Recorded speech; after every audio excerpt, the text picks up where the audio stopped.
menggunakan SPSS.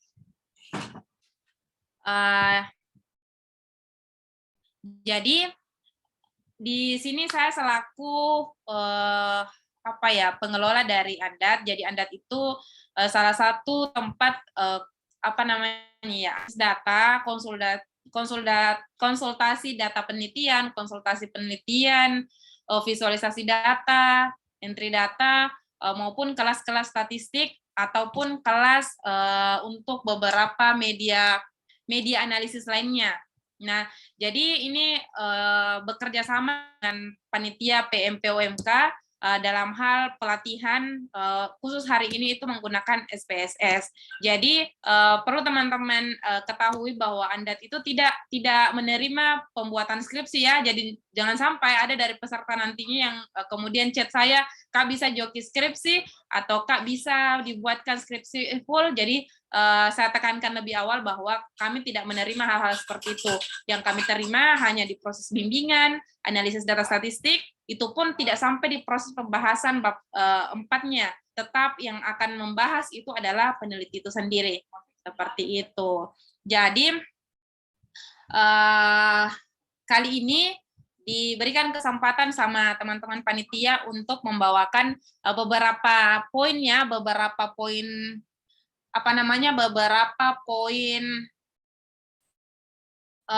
analisis.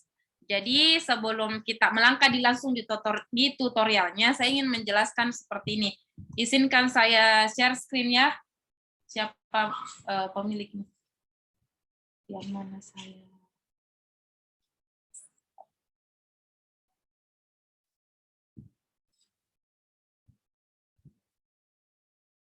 Yang mana di sini deh?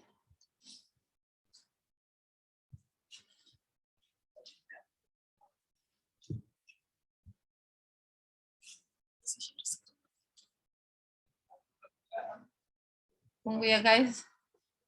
Nggak bisa Kak share screen.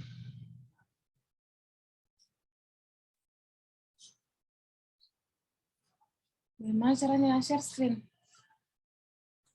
Sudah bisa kayaknya Kak. Hah? Sudah bisa Kak. Coba.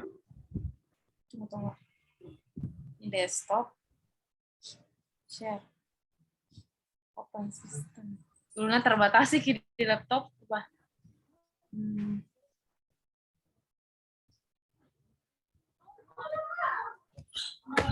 Kita punya deh. Tunggu.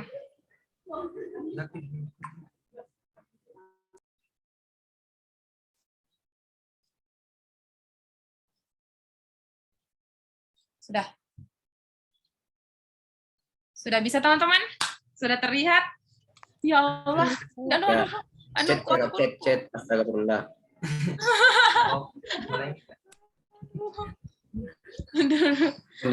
Sorry.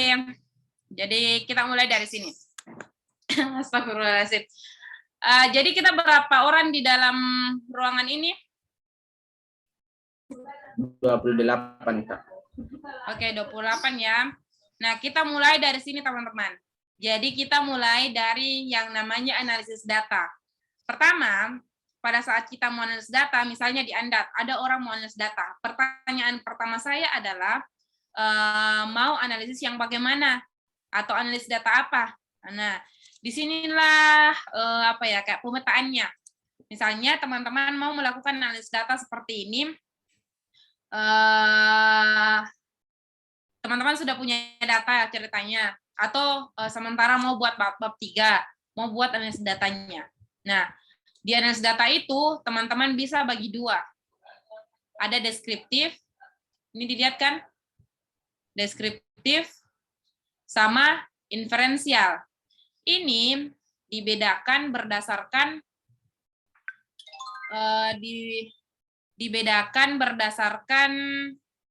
dia kalau di deskriptif itu hanya mendeskripsikan dan tidak ada generalisasi.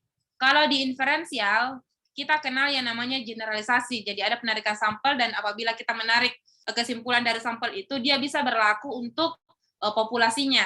Seperti itu maksud dari inferensial. Kalau deskriptif, yang dideskripsikan data itu saja.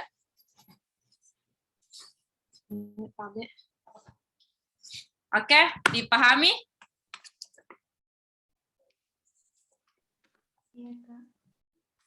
Dipahami, teman-teman?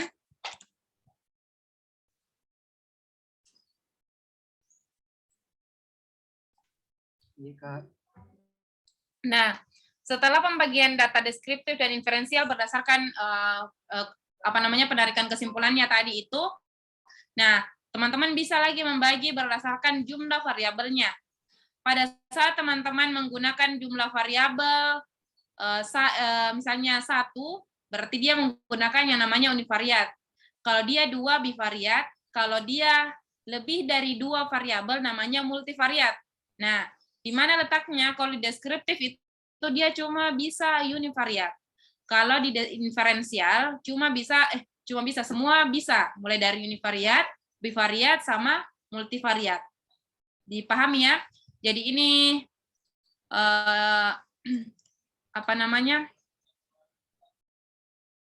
penjelasnya. Jadi dia berdasarkan jumlah variabel yang ini, yang warna hijau ini.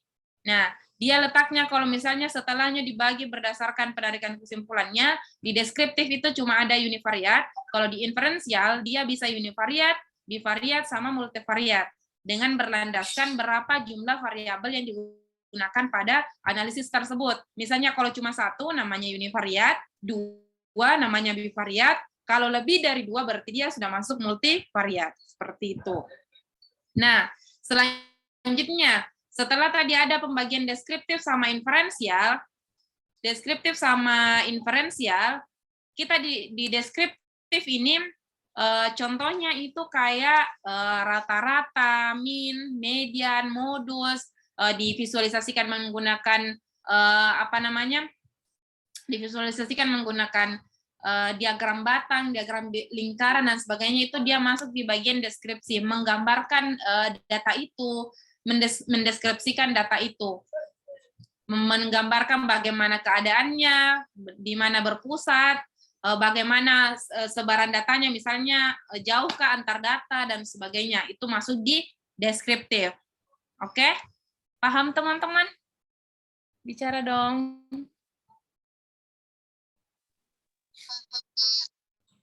Iya Kak, paham Kak.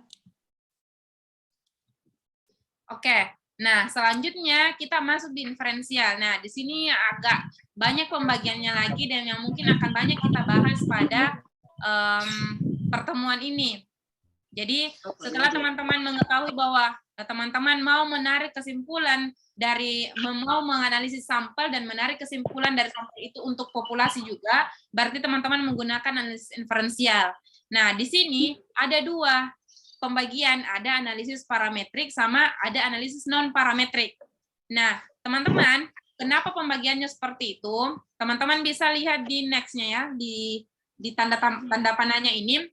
Jadi misalnya untuk di parametrik itu ada untuk melihat perbedaan. Di non-parametrik juga ada untuk melihat perbedaan. Nah, apa yang kemudian membedakan antara parametrik dan non-parametrik? Yang paling mendasar adalah kalau di parametrik dia membutuhkan asumsi, yaitu asumsi kenormalan. Kalau di non-parametrik dia biasanya disebut bebas asumsi, meskipun ada beberapa syarat-syaratnya, tapi dia lebih bebas dari segi asumsi daripada parametrik. Makanya di analisis parametrik nantinya sebelum teman-teman melakukan analisis, misalnya analisis Poirot dan sebagainya, perlu yang namanya analisis prasyarat. Salah satu yang paling teman-teman tahu pasti analisis normalitas data, ya, untuk melihat distribusi datanya teman-teman. Seperti itu. Jadi, nah setelah teman-teman punya data, tidak langsung memilih, saya mau pilih apa ya, parametrik atau non-parametrik, tidak. Jadi teman-teman harus ke parametrik dulu. Setelah teman-teman memilih parametrik, pilih jenis analisisnya. Berdasarkan, oh saya ingin melihat apa ya, misalnya kalau teman-teman ingin melihat ini ya begini bentuknya, kalau teman-teman ingin melihat perbedaan atau komparasi, ada 3 jenis yang bisa teman-teman pilih, mulai dari paired sample t-test, independent sample t-test, one sample t-test. Ini untuk analisis parametriknya. Dengan kondisinya seperti ini, jika sampelnya berpasangan, ini analisisnya. Jika sampelnya 2 dan saling bebas, dan 2 saling bebas artinya ada 2 kelompok yang dibandingkan, dia menggunakan independent sample t-test. Kalau misalnya lebih dari 2 yang mau dibandingkan, dia menggunakan one way ANOVA. Seperti itu. Jadi ini semua analis non parametrik. Nah, ini semua ada syarat kenormalan datanya. Misalnya, syarat kenormalan datanya itu tidak terpenuhi. Apa yang langkah yang teman-teman lakukan? Ya, mengambil analisis alternatifnya, analisis non parametriknya. Apa analisis non parametriknya? Ini di kotak sebelah ini dari panah non parametrik. Kalau paired sample t-test, teman-teman pilih Wilcoxon. Kalau independen, teman-teman pilih Mann-Whitney. Kalau misalnya di sini asumsinya tidak terpenuhi. Kemudian one way ANOVA, teman-teman pilih uji Kruskal-Wallisnya. Seperti itu. Oke, dipahami teman-teman? Atau saya terlalu cepat? Ya, paham. Ya. Oke. Nah, setelah itu, setelah melihat tadi ada contoh penelitian untuk melihat perbedaan atau analisis komparasi, ada juga yang teman-teman bisa melihat kekuatan hubungannya, kekuatan hubungan antar 2 variabel. Kekuatan hubungan antar 2 variabel itu biasanya kita sebut analisis korelasi. Nah, dia juga bisa 2 kondisi, dia di analisis parametrik atau di non parametrik. Jadi kalau dia memenuhi misalnya asumsinya, jenis datanya dan sebagainya, untuk analisis analisis korelasi, kita menggunakan parametrik dengan nama analisisnya itu korelasi persen product moment. Sebentar ya. Nih. Kalau misalnya di sini asumsinya tidak terpenuhi, maka kita menggunakan uji alternatifnya di analisis non parametriknya, yaitu koefisien korelasi Ransperman. Oke. Nah, selanjutnya ada yang biasa dilakukan yaitu melihat pengaruhnya.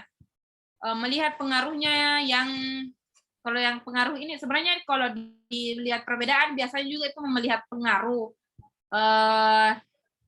tapi dia beda bentuk datanya. Kalau di sini yang memang langsung misalnya kita mau melihat kalau bunyi kodok, bukan, jangan contoh itu. Misalnya kalau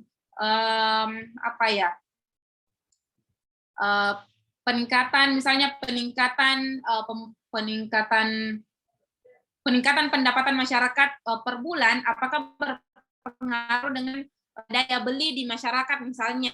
Nah, itu menggunakan analisis ini melihat pengaruh. Nah, itu bisa digunakan juga non parametrik sama non parametrik. Tapi saya sampai hari ini masih sampai di analisis parametrik saja yang bisa saya jelaskan. Untuk analisis non parametriknya saya belum bisa menjelaskan karena itu termasuk salah satu analisis yang lebih lanjut menurut saya dan sampai hari ini belum sempat mempelajari. Jadi kalau teman-teman ada yang duluan mempelajari tentang analisis regresi non parametrik bisa sharing ke saya ya. Hehe. Lucu. Nah, pada saat teman-teman menggunakan analisis regresi, ada 2 pilihan. Teman-teman, dia termasuk dari analisis regresi linier atau analisis regresi linier sederhana ya di sini, atau regresi linier berganda. Oke. Jadi kalau di sini analisis regresi sederhana itu cuma ada 2 variabel, yaitu analisis independen sama analisis satu variabel dependen atau variabel yang mempengaruhi dan satu variabel dependen yang dipengaruhi. Jadi cuma 2. Kalau regresi berganda ini dia lebih dari 2 variabel. Nah, dan harus satu variabel dependennya dan 2 atau lebih variabel independennya, atau yang mempengaruhi bisa lebih dari 2 dan yang dipengaruhi itu cuma 1. Seperti itu. Nah, sampai di sini ada yang ditanyakan teman-teman?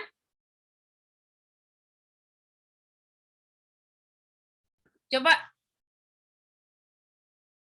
ada yang mau ditanyakan atau misalnya ada yang kurang dipahami karena saya terlalu cepat, atau dengan cara seperti ini, oh ternyata teman-teman bingung. Bagaimana? Coba saya kembalikan dulu ke moderator, siapa tahu ada yang mau ditanyakan deh sebelum kita masuk ke tutorial. Iya. Ya mungkin dari teman-teman ingin bertanya, saya persilahkan. Mulai dari deskriptif, inferensial, mungkin ada yang tidak dimengerti. Atau mungkin kakak terlalu cepat. Oh, saya terlalu cepat ya, Henry. Iya, Kak. Malu-malu dalam bertanya. Kak Ajeng. Bertanya.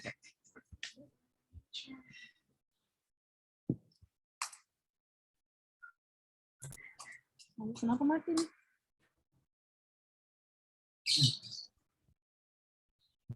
Teman-teman silakan bertanya. Mungkin ada yang kurang dimengerti.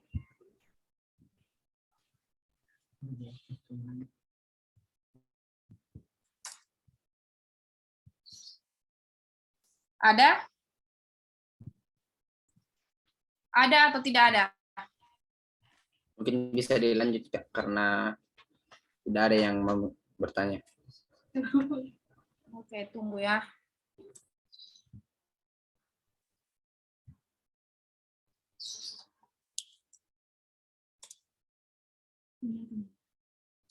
Tunggu ya, nanti saya masuk di laptop yang satu. Tulisannya tidak ada, Kak Dwi. Oke, terima kasih, Dek. Oke, jadi saya harap dengan cara saya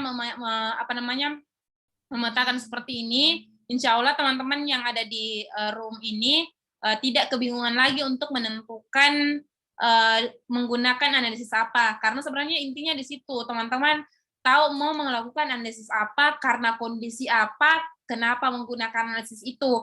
Karena sebenarnya kalau tutorialnya atau misalnya cara klik ini klik itunya di SPSS itu banyak sekali di internet. Misalnya teman-teman sudah tahu mau melakukan ini, mau melakukan misalnya mau melakukan Pirate Sample T-Test. Teman-teman pada saat pilih Pirate Sample T-Test menulis di internet tutorial Pirate Sample T-Test itu pasti banyak.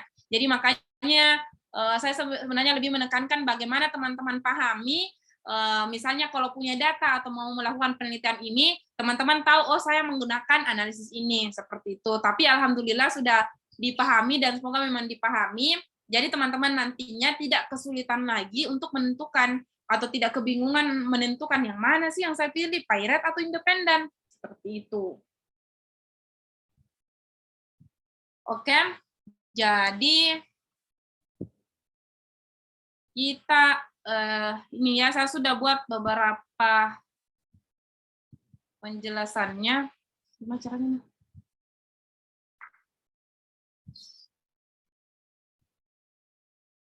Dilihat ini teman-teman. Jadi kan itu materinya ini mulai dari validitas,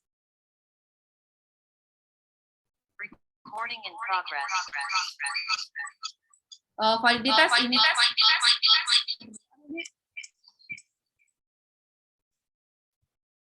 gimana caranya? Belum bisa keluar.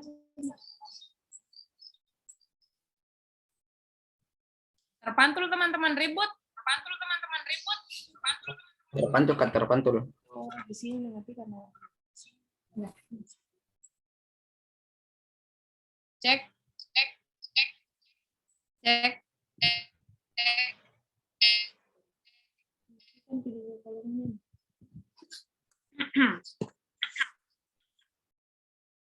Jadi ini sebenarnya ada yang sudah khusus.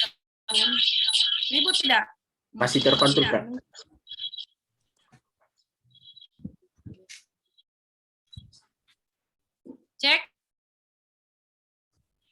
Aman? Aman. Kak, aman. Jadi dari sini tadi, mana ini? Ini dari sini.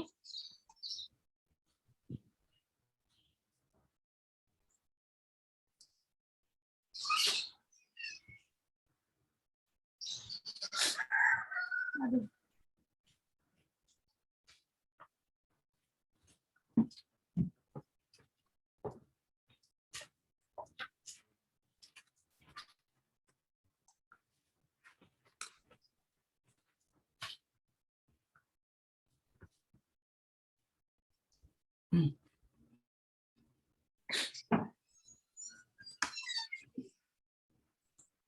Jadi dari yang tadi ini, dari kerangka ini, turun lagi kita di sini. Misalnya penjelasannya tadi yang di deskriptif.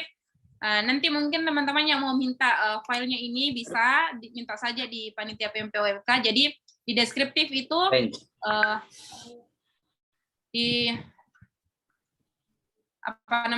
deskriptif itu ada beberapa yang biasa digunakan oleh peneliti-peneliti pemula, khususnya peneliti-peneliti skripsi. Jadi saya framing memang dari awal bahwa yang saya sampaikan nantinya itu beberapa analisis yang menurut saya sering saya temui di klien saya maupun sering saya dapatkan di di lingkup peneliti-peneliti skripsi di tingkat kampus seperti itu. Jadi ini hasil evaluasi saya, wes.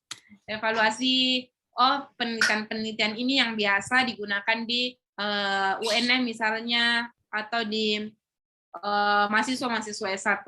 Jadi di deskriptif itu biasanya yang kita munculkan itu bisa median, modus, minimal, maksimal, rank, varian, standar deviasi itu. Apa?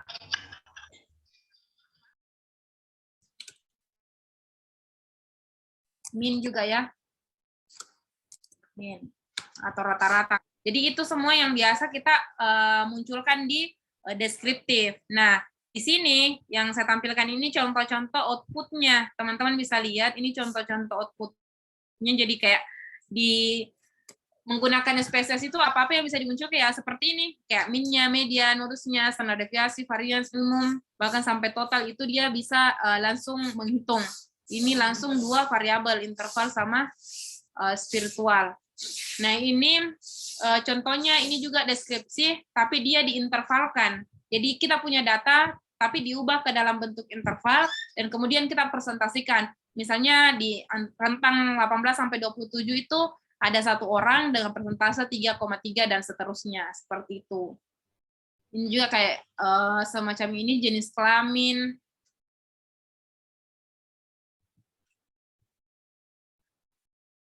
Ini contoh-contoh deskripsi ya. Nah, ini contoh penjelasannya. Berdasarkan hasil di atas dapat diketahui jenis kelamin yang paling banyak dari sampel adalah perempuan, yaitu sebanyak 8 orang dengan persentase sekian, dan beberapa penjelasan lainnya. Nah, cukup seperti itu kalau deskripsi. Oke. Kita beralih ke gimana caranya hentikan share screen? Bagaimana ini stop. Oke, kita melangkah ke yang atas nama Ruslan Zainuddin. Yang Ruslan Zainuddin tidak bisa bisa dijadikan co-host. Iya, Kak.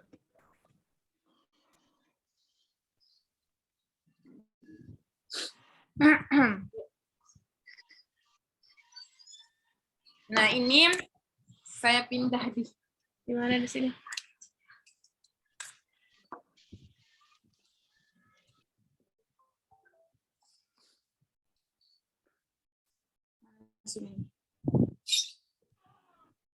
Mana kok?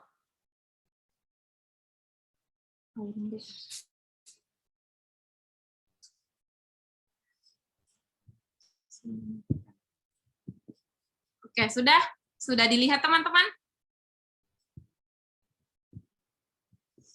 Sudah, halo. Udah Kak, kelihatan nih Kak. Contohnya ini saya punya data ini, sebut saja ini datanya Mawar. Ini saya punya data Mawar. Kemudian saya sudah punya aplikasi SPSS. Oh iya, sebelumnya saya mau jelaskan seperti ini. Jadi aplikasi SPSS itu sebenarnya teman-teman, dia bisa digunakan gratis itu cuma 1 bulan di satu user. Dan kalau mau digunakan terus-menerus itu harus berbayar. Jadi kalau teman-teman dapat aplikasi SPSS, tidak pernah membayar atau tidak pernah dibayarkan sama dosennya, langsung ambil di internet, itu namanya crack. Bukan menggunakan aplikasi yang legal, tapi menggunakan aplikasi ilegal. Jadi kalau saran saya, kalau teman-teman yang hanya menggunakan untuk proses skripsinya, bisa menggunakan trial. Tapi kalau misalnya teman-teman tidak bisa pakai trial dan tidak ada uangnya untuk membayar SPSS, coba aplikasi lain. Nanti bisa dibantu sama Anda.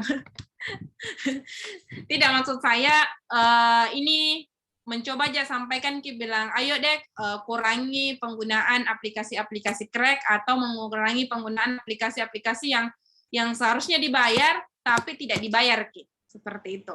Tapi ini saya pakai trial, teman-teman. Nah, ini saya punya SPSS-nya. Jadi SPSS itu ada dua bagian di sini, ada variable view untuk mengedit variabelnya nanti, keterangan-keterangan variabelnya, dan di data view itu ada untuk menyimpan datanya. Nah, contohnya tadi kan kita mau menggunakan analisis deskriptif. Contohnya saya punya data yang saya sebut tadi namanya Mawar ya. Jadi saya langsung copy ini data. Saya copy, Ctrl C, kemudian masuk ke sini. Kemudian saya masuk di data view. Jadi jangan simpan di variable view, simpan di data view, kemudian simpan di sini, kemudian Ctrl V. Nah, ini datanya sudah masuk. Nah, di bagian variable view, ini sekalian ya, jadi untuk memasukkan data untuk analisis selanjutnya, mengikuti cara yang ini. Jadi ini sekalian untuk analisis deskriptif, sekalian juga kita belajar bagaimana memasukkan data. Nah, di sini, di bagian nama ini kan tadi kita memberikan dia nama Mawar, jadi teman-teman bisa kasih kata Mawar. Mawar. Nah, ingat di sini tuh tidak bisa menggunakan spasi. Misalnya Mawar cantik. Mawar cantik dia tidak bisa karena dia menggunakan spasi. Jadi teman-teman harus tidak menggunakan spasi. Misalnya kita gunakan tadi ya Mawar saja. Oke. Mawar. Nah, setelah itu di tipenya numerik. Numerik itu berarti data yang bisa dijumlahkan. Kemudian ini weight, desimalnya. Kalau desimal ini memang otomatis ya. Kalau di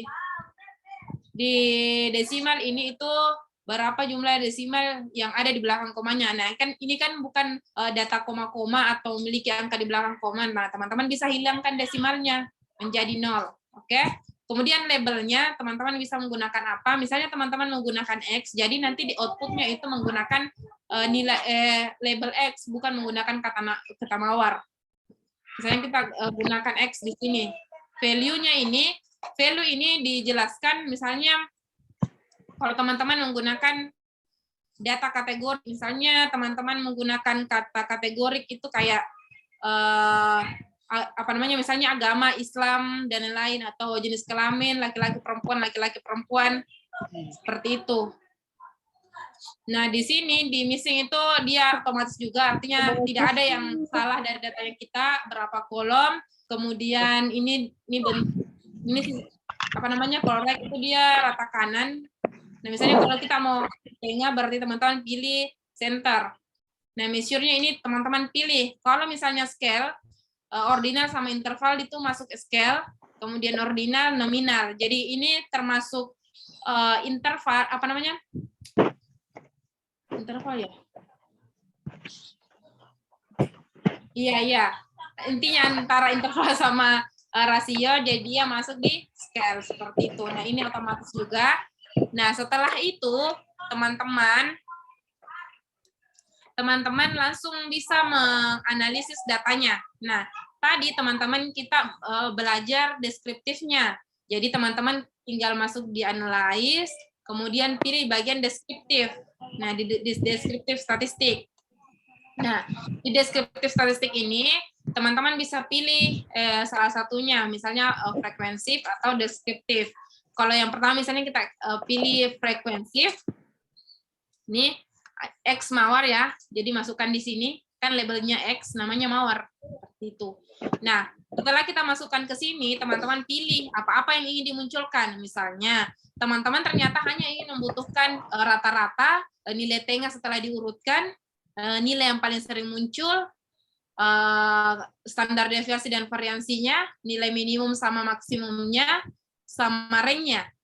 Misalnya cuma itu yang mau dimunculkan, jadi cuma itu yang di checklist. Nah, tapi teman-teman apabila ingin memunculkan kuartilnya, ya checklist kuartil. Kalau misalnya teman-teman ingin memunculkan persentilnya, teman-teman bisa klik persentil, misalnya persentil 4. Jadi, ya, seperti itu.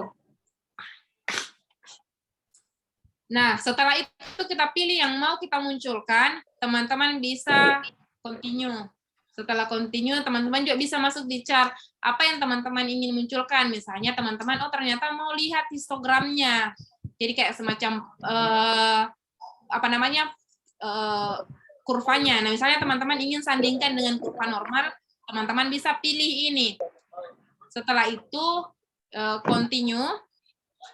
Di format itu tidak perlu ada yang diubah, di style juga.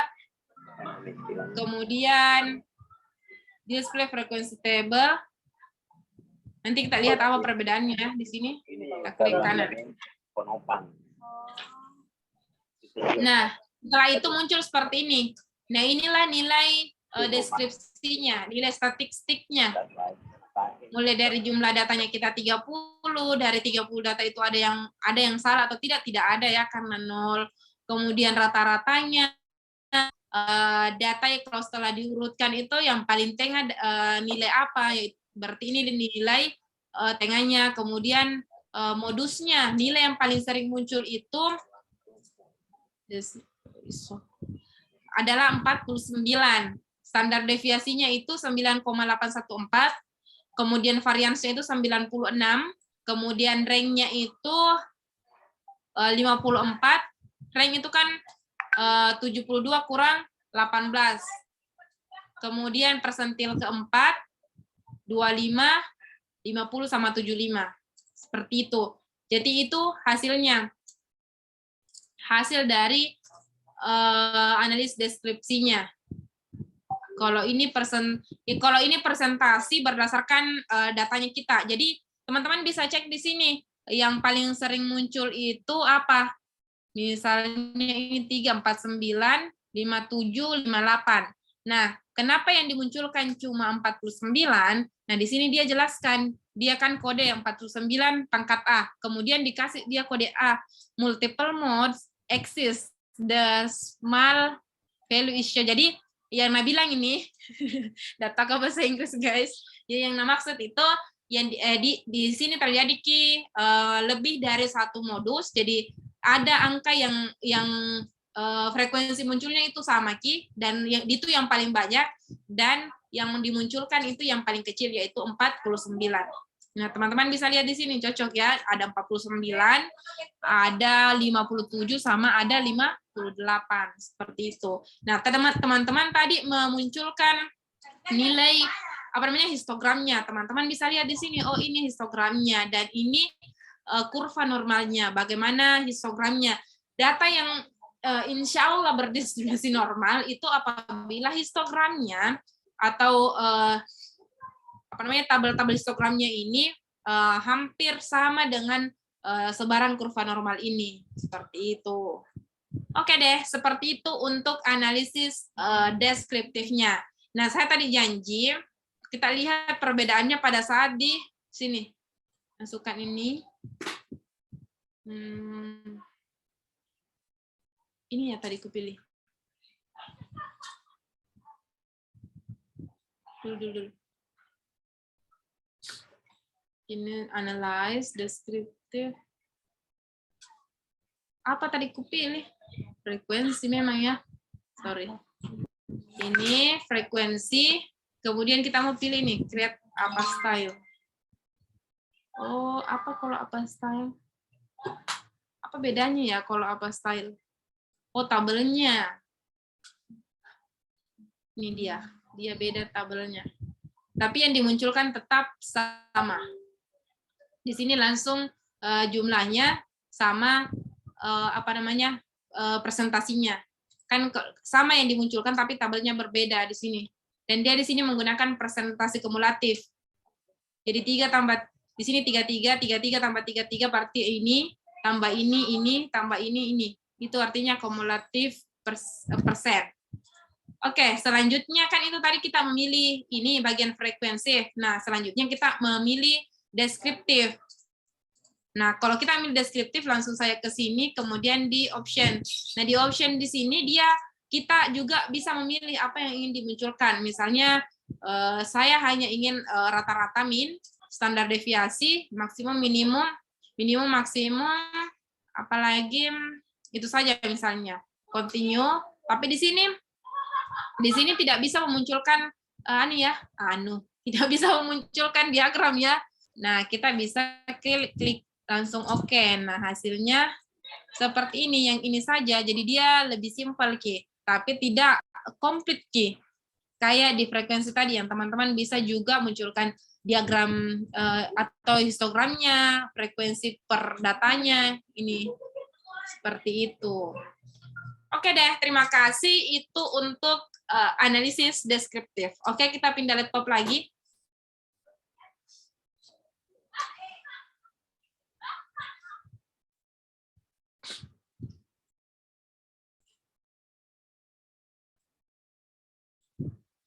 Oke, kita pindah laptop lagi. Kita ke sini yang ganti. Di sini share screen. Ini.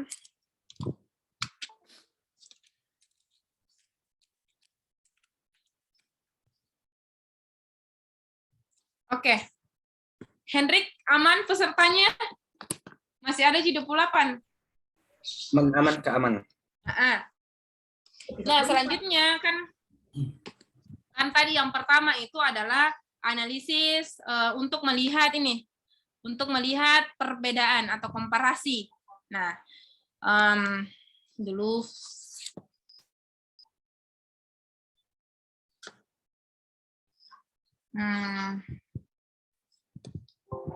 ya, dibantu sama kakak Daya. Ini contohnya.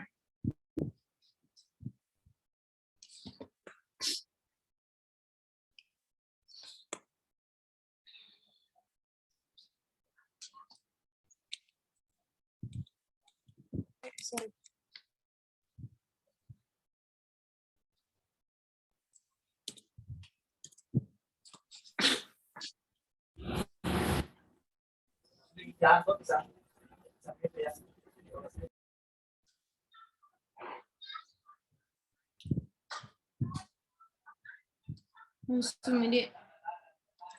Nah, ini untuk melihat apa tadi namanya, melihat perbedaan. Ada 3 ya di masing-masing, ada parametrik 3 dan ada di non parametrik juga ada 3. Nah, di sini saya sudah susun teman-teman. Jadi yang pertama itu kita menggunakan Pirate Sample T-Test. Jadi Pirate Sample T-Test ini Daya jasnya ini tidak tahu jadi Pirate Sample T-Test ini dia ini merupakan uji parametrik yang dapat digunakan pada 2 data berpasangan. 2 data berpasangan yang dimaksud adalah data yang diambil dari satu kelompok sampel yang sama. Misalnya hari ini saya mengukur mengukur apa contohnya? Kayak satu kelas siswa saya mengukur tentang pemahaman pembelajaran A misalnya. Nah, setelah itu saya memberikan treatment. Nah, kita mau lihat apakah setelah pemberian treatment itu bertambah atau berkurang. Nah, hasil pengukuran setelahnya diberikan treatment itu, dia juga menjadi data baru. Nah, makanya dikatakan sebagai sampel berpasangan, karena dia berpasangan sebelum dan sesudah. Kalau di orang pendidikan biasanya pre sama post. Kalau teman-teman yang biasanya yang biologi, kedokteran, biasanya itu kayak ada sebelum pemberian apa ya namanya itu, sebelum pemberian kayak obat ini atau sebelum pemberian pupuk ini. Nah, kan biasanya ada pengukuran sebelum dan pengukuran setelahnya. Nah, itu menggunakan Pirate Sample T-Test apabila syaratnya terpenuhi. Nah, tujuannya itu adalah untuk melihat apakah ada perbedaan rata-rata antara dua sampel yang saling berpasangan atau berhubungan. Tadi sudah dijelaskan. Contohnya seperti ini, misalnya ada 15 sampel, kemudian teman-teman ukur pretestnya, kemudian ukur posttestnya. Nah, data pretest sama posttest ini yang disebut sebagai dua sampel yang saling berpasangan. Kemudian syaratnya itu jumlah 2, datanya sama. Kenapa harus sama? Karena ini kan berpasangan. Masa kita di sini mengukur misalnya ada 17 orang, di sini cuma 15, di mana pasangannya 2 orang. Berarti ada yang terjadi pada proses treatmentnya kan, makanya harus sama yang diukur sebelum dan yang diukur setelahnya. Kemudian selanjutnya berdistribusi normal. Karena analisis Pirate Sample T-Test itu kayak bersumber dari berdasarkan rata-rata, seperti itu yang sama dengan distribusi normal. Nah, setelah itu kalau misalnya di sini tidak terpenuhi berdistribusi normal, teman-teman bisa pilih yang namanya Wilcoxon. Jadi Wilcoxon ini dia merupakan uji non-parametric test. Uji non-parametric test ini yang digunakan untuk mengukur perbedaan dua kelompok data berpasangan apabila berskala ordinal atau interval, tetapi data berdistribusi tidak normal. Jika uji ini juga dikenal dengan nama uji matched pair test. Intinya teman-teman sebut saja ini namanya uji Wilcoxon. Nah, tujuannya sama dengan yang ini tadi, dengan yang Pirate ya. Tujuannya itu untuk melihat apakah ada perbedaan rata-rata antara dua sampel yang saling berpasangan atau berhubungan. Bukan rata-rata kalau Wilcoxon, median. Karena dia tidak sesuai distribusi normal. Kemudian syaratnya itu jumlahnya dua datanya juga sama, penjelasannya sama tadi. Kemudian variabel dependen berskala data ordinal atau interval atau rasio, tetapi berdistribusinya tidak normal, seperti itu. Oke? Dipahami ya? Saya jelaskan semua untuk analisis untuk melihat perbedaannya.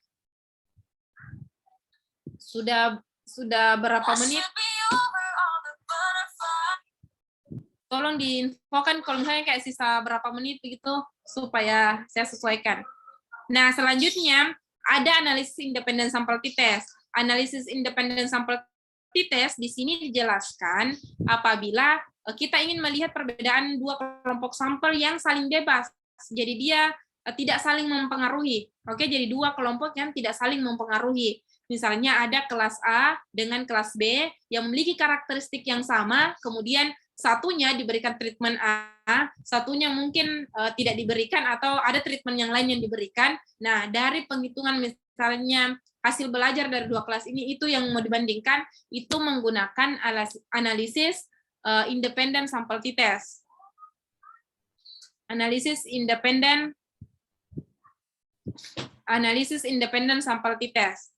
Di sini dijelaskan uji komparatif atau uji beda untuk mengetahui adakah perbedaan min atau rata yang bermakna antara dua kelompok bebas yang berskala data interval atau rasio. Ini ada catatannya, dua kelompok bebas yang dimaksud di sini adalah dua kelompok yang tidak berpasangan. Artinya sumber data berasal dari subjek yang berbeda, oke? Dan tujuannya itu untuk melihat perbedaan dua kelompok yang saling bebas itu. Misalnya ini contoh datanya, ada hasil belajar kelompok A dan kelompok B. Nah, biasanya judul-judulnya itu kayak seperti ini. Pengaruh model pembelajarannya. Ada tuh pengaruh model pembelajaran A terhadap peningkatan ini. Nah, misalnya si A ini kelompok A ini tidak diberikan model yang diteliti, yang satunya itu diberikan model yang diteliti. Nah, setelah itu diukur hasil belajarnya, kemudian dibandingkan itu menggunakan independent sample t-test.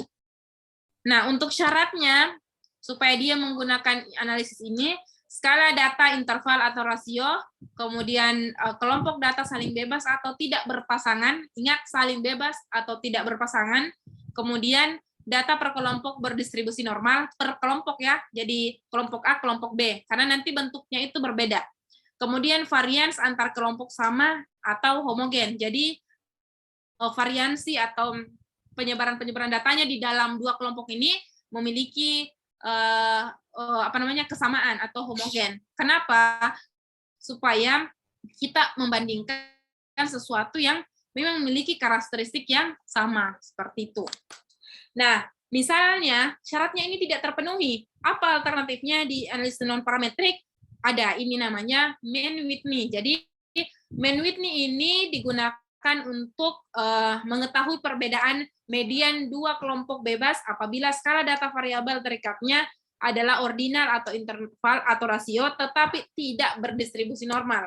Cocok ya? Kalau di sini tidak sesuai dengan, tidak memenuhi asumsi kenormalan, berarti kita melangkah ke data analisis ini, analisis non-parametrik yang namanya Mann-Whitney, seperti itu.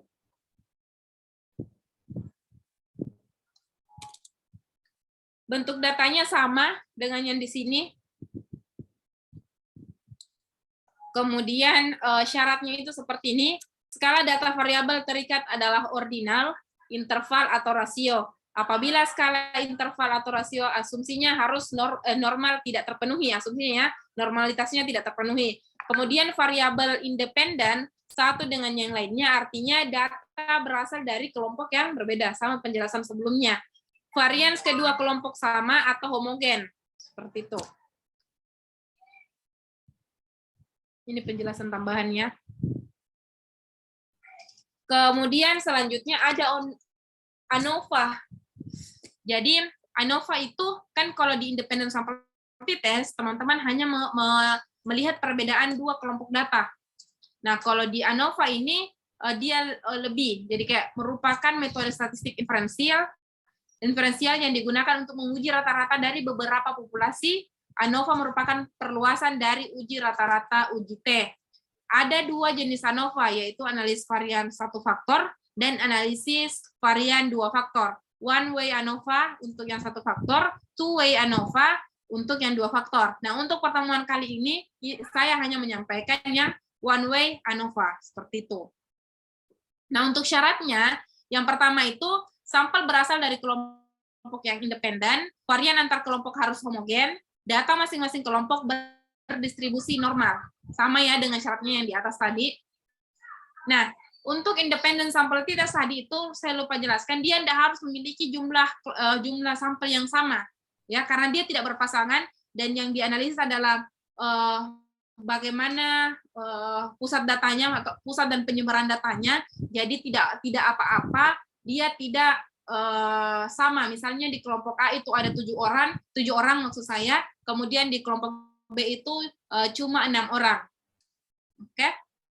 Nah, selanjutnya syaratnya untuk analisis ini lebih ke one way ANOVA ya, yang sampel tadi, dan bentuknya seperti ini. Kalau di ANOVA itu ini untuk yang one way ANOVA. Jadi ada pekerjaan sama pendapatan. Jadi pekerjaan itu ada jenis pekerjaan di sini ada 3 dan ini pendapatannya. Ini one way ANOVA ya, sama dengan matematika ini, nilai matematikanya dengan metode pembelajarannya, misalnya ada yang kontrol, ada eksperimen 1 sama ada eksperimen 2. Seperti itu. Nah, untuk yang yang two way ANOVA dia bentuknya seperti ini. Jadi ada dua faktor yang kemudian mau dilihat secara sekaligus, yaitu misalnya ini kayak semacam gender sama pendidikan terhadap hasil ujiannya. Kan di sini tadi cuma 1. Misalnya pekerjaan terhadap pendapatannya, metode pembelajaran terhadap nilai matematikanya. Ini one way. Kalau ini two way ANOVA. Seperti itu. Hendrik aman? Saya minum dulu. Capek. Aman bagaimana pesertanya? Coba disapa Dek dulu. Saya minum dulu. Bagaimana? Wih.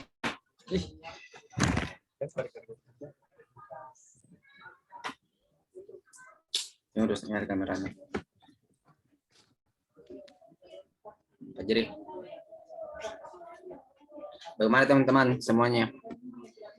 Masih semangat? Takut tidur, Ji. Semangat Kak. Kak Hendrik. Aduh. Masih semangat katanya, Kak.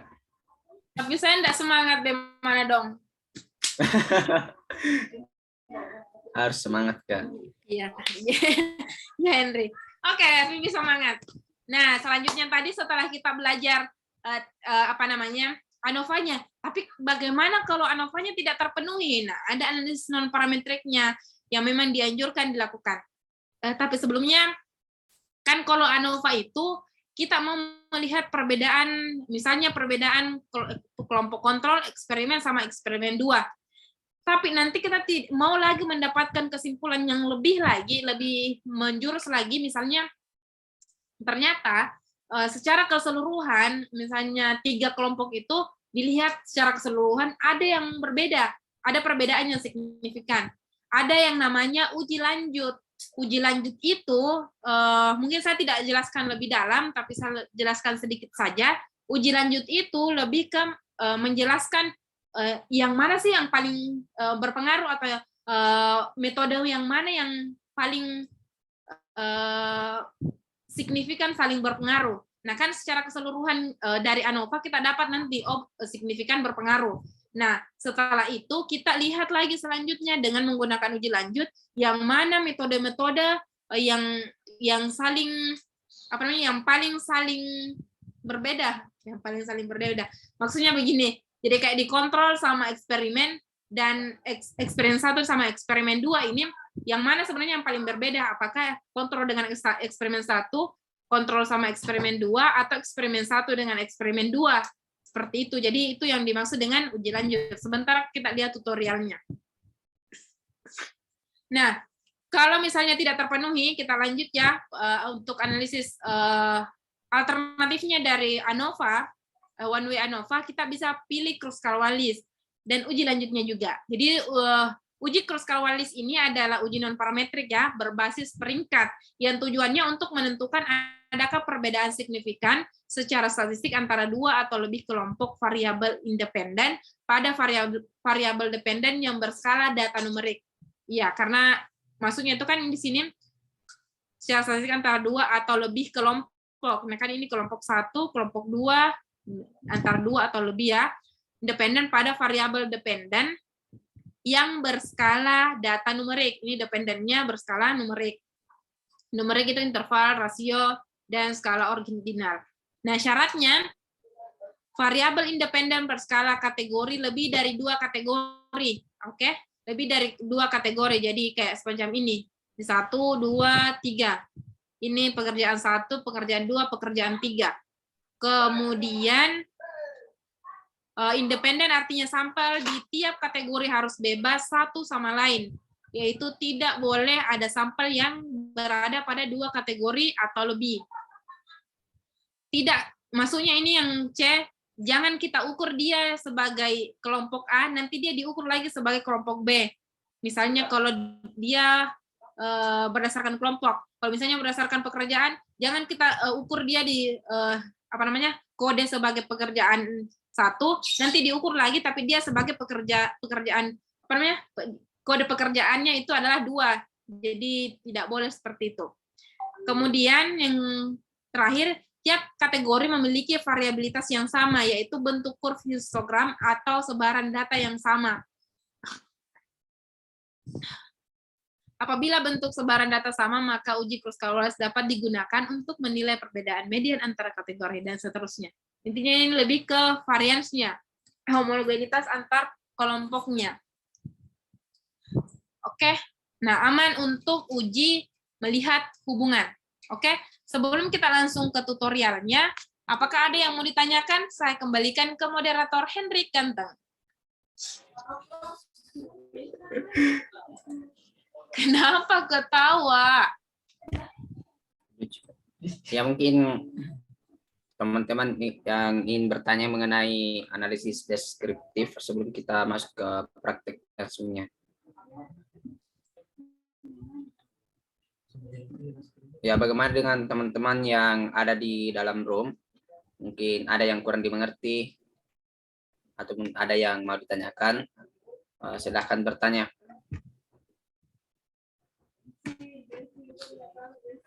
Tanya dong. Saya bertanya. Kayaknya butuh semangat dari moderator.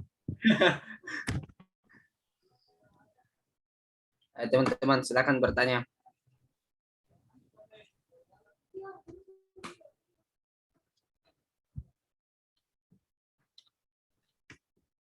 Yang dari tadi mungkin penjelasan dari kakak yang masih kurang dimengerti ataupun kurang dipahami, silakan bertanya.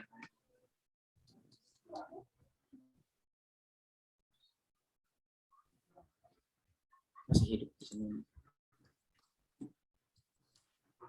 Tidak ada yang mau bertanya. Harus salah bertanya baru mau kok lanjut.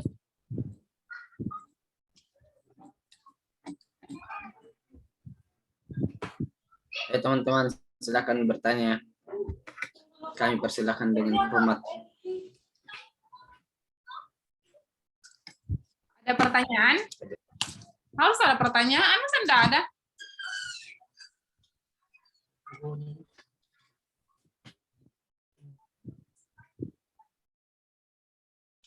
Moderator saja yang bertanya. Boleh sementara istirahat dulu sedikit sambil siapkan datanya. Teman-teman, serius ini sudah paham?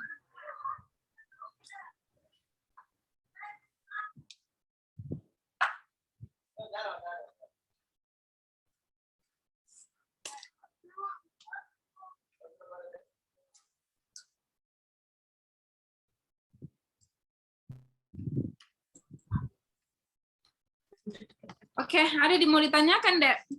Tidak ada betul. Bagaimana teman-teman? Ada yang Tidak ada ditanyakan ya? atau sudah paham? Atau mungkin dari teman-teman bisa menyediakan laptopnya sambil praktik langsung di SPSS. Oke, kalau tidak ada tidak apa-apa. Karena memang ini masih muda, jadi mungkin tidak ada pertanyaan. Kita lanjut ke tutorial ya, Hendrik. Dek. Sudah. Saya hentikan share screen di sini. Kita share screen di sini. Kenapa saya tidak bisa?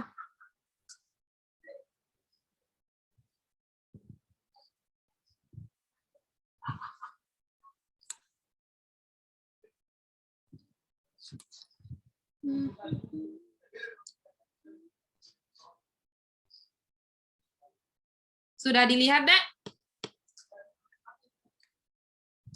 Halo?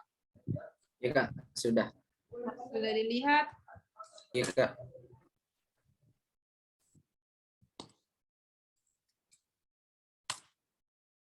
Ini contoh datanya ya, saya buat saja. Misalnya dari sini 6 sampai dengan 80.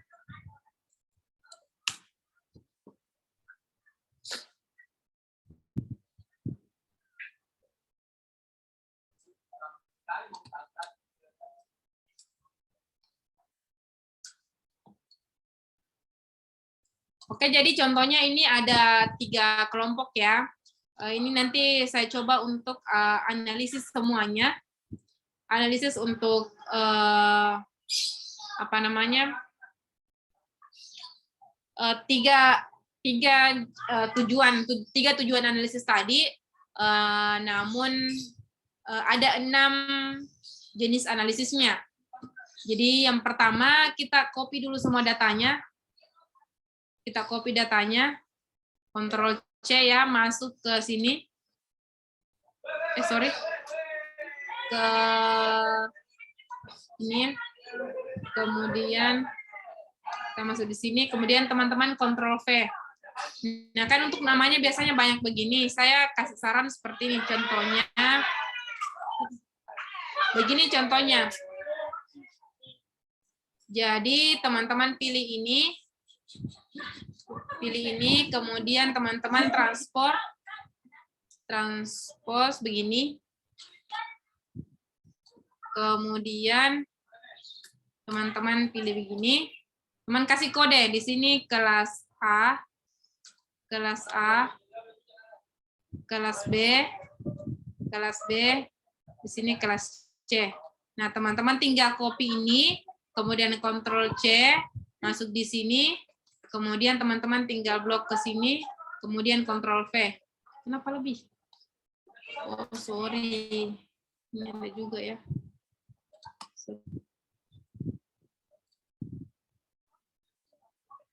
Ini, kita masuk ke sini, ulang. Ctrl V. Jadi ada pre A, post A, pre B, post B, dan seterusnya. Ini tidak perlu ya kita kasih label, teman-teman sudah tahu.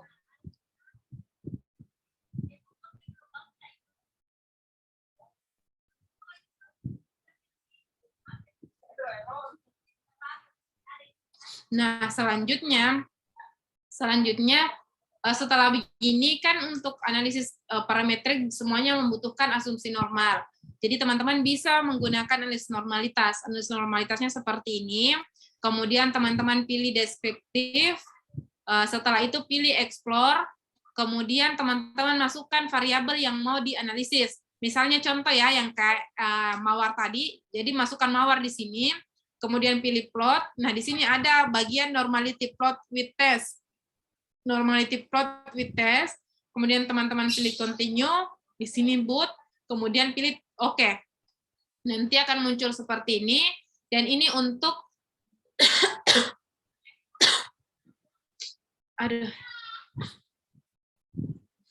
untuk test of normality-nya. Nah, kita itu menggunakan yang Lilly for significant correction. Di sini memang kadang beda ya hasilnya. Ada yang mengatakan bahwa Shapiro Wilk memang cocok untuk digunakan data-data yang lebih kecil, dan untuk kolmograf Smirnov untuk data-data yang lebih besar. Nah, di sini untuk analisis normalitas menurut Lilly Force dengan metode Lilly Force atau kolmograf Smirnov, kita mendapatkan signifikansi 0,055, berarti dia lebih besar dari 0,05 yang artinya datanya berdistribusi normal. Seperti itu. Ini ya, karena ada data outlier satu. Ini outlier ya, karena dia di luar dari ini. Nah, seperti itu. Misalnya normal. Nah, kalau misalnya teman-teman sudah mau menganalisis melihat data yang lainnya, semua datanya atau semua kelompok datanya, bisa teman-teman lakukan sekaligus dengan cara seperti ini. Pilih explore. Nah, teman-teman masukkan semuanya ini. Kita keluarkan ini dulu. Teman-teman pilih semua datanya. Setelah itu masukkan di sini. Teman-teman pilih plotnya. Nah, teman-teman pilih normality plot with test. Nah, di sini teman-teman juga bisa tidak memilih stem and leaf ya.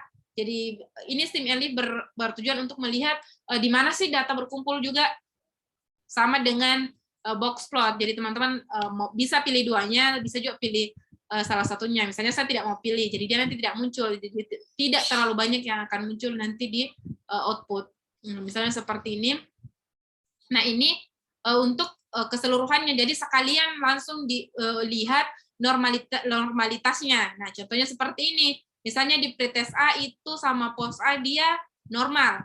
Ya kan, pretest A sama post test A dia normal semua karena semuanya lebih besar dari 0,05.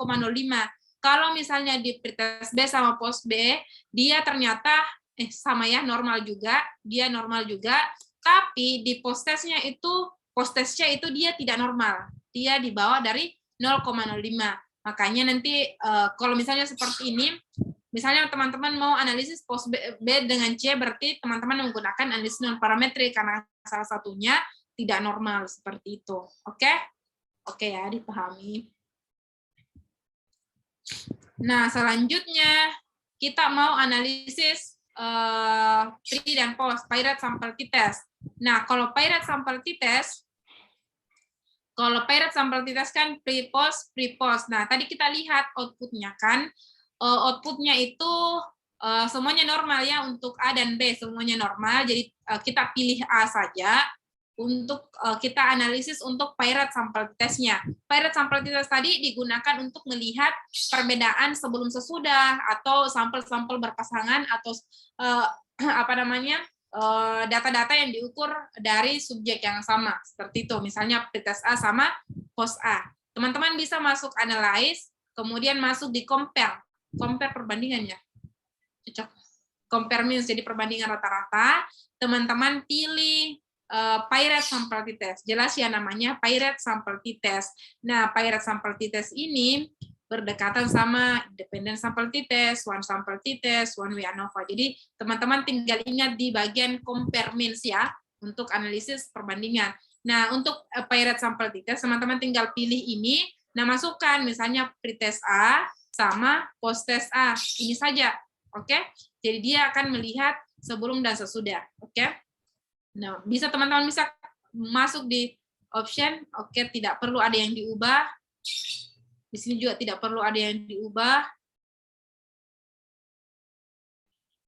Standard deviation of the difference. Standard deviation of the difference.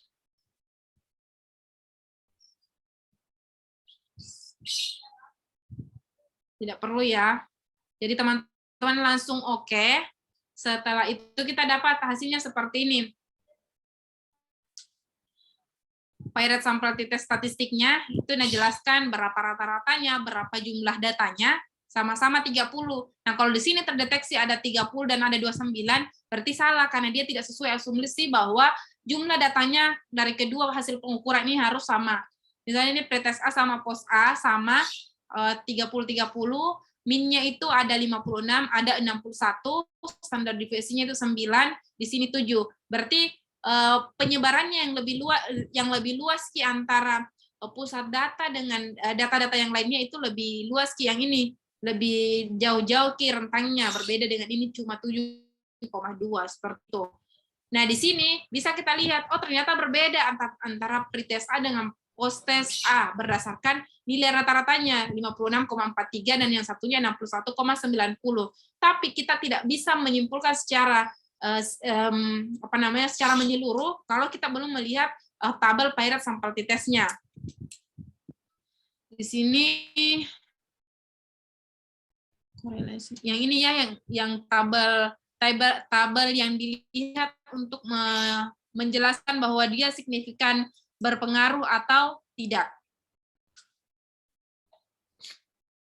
Nah, di sini kita lihat ini sebenarnya signifikansi, ada one side itu satu arah, ini dua arah. Misalnya kita pilih yang dua arah, yang kemudian dibandingkan dengan 0,05 dan dia lebih kecil dari 0,05, artinya dia signifikan berbeda. Signifikan berbeda itu karena dia nilai signifikansinya lebih kecil dari 0,05, oke? Dari 0,05 seperti itu. Nah, sebenarnya teman-teman bisa juga bandingkan berdasarkan nilai T-nya. Tapi kalau berdasarkan nilai T ini, teman-teman harus mencari lagi T-tabel. Dan T-tabel itu sebuah tabel untuk uji T yang memang sudah standarisasi oleh ahli statistik, dan itu bisa didapatkan di beberapa laman di internet, seperti itu. Nah, misalnya kalau signifikan berpengaruh, nah bisa teman-teman masukkan combine dengan hasil deskriptifnya tadi, karena memang ternyata yang lebih tinggi itu adalah post-test, berarti ada peningkatan.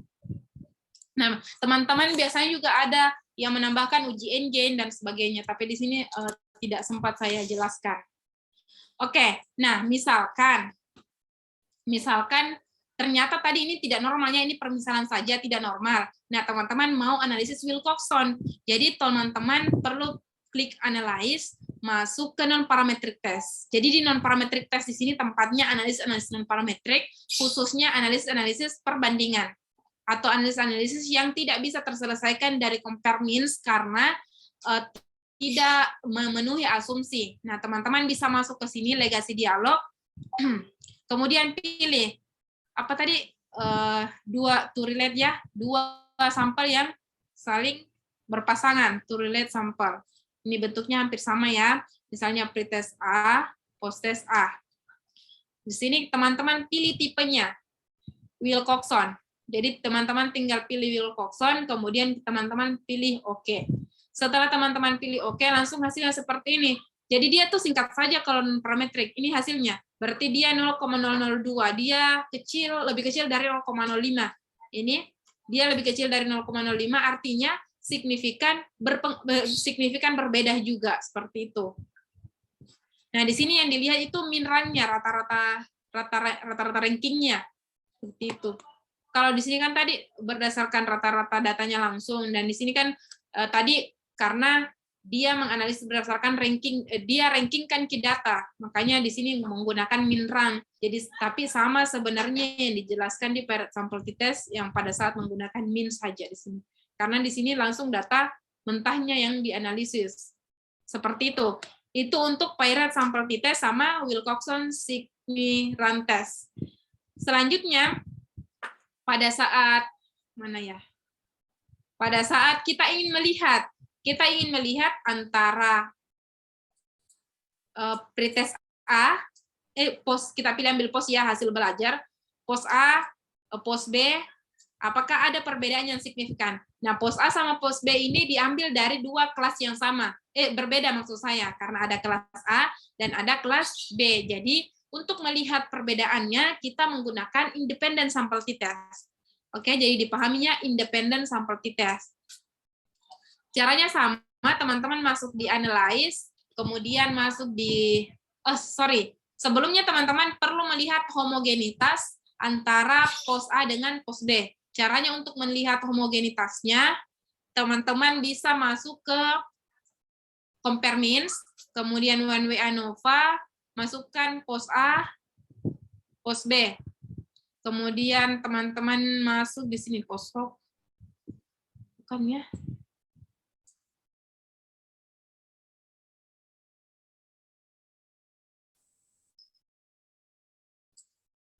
Salah Kak. Sini option. Homogeneity of variance test. Oke. Kemudian kita pilih. Nah, ini harus diubah teman-teman. Sorry. Jadi kenapa harus diubah? Karena dia mendeteksi satu variabelnya itu dia berupa kategori, satunya itu berupa hasil belajarnya. Nah, jadi cara ubahnya itu misalnya tadi pos A,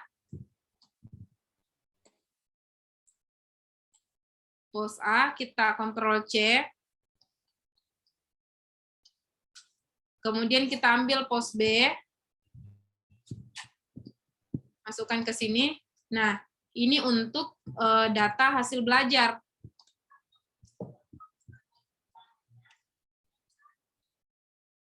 Hasil belajar. Setelah itu, teman-teman masukkan lagi di sini satu variabel untuk memberikan pengkodean. Misalnya di sini A, ini A ya. Teman-teman tinggal copy sampai sini. Ini A, selanjutnya di sini B. Ctrl C. Ctrl B. Oh, wah, kenapa Ctrl B? Ctrl C. Ctrl V. Nah, itu B. Nah, di sini teman-teman baru bisa menggunakan yang namanya value di variabel ini, yang namanya misalnya kelas. Teman-teman bisa masukkan di bagian value, misalnya untuk label A itu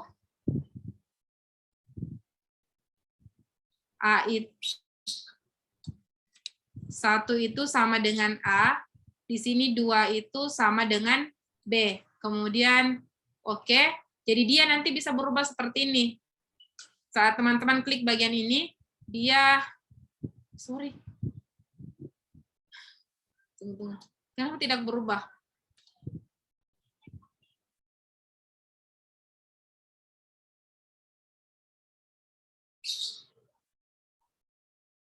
Kenapa tidak berubah, guys? Tunggu ya.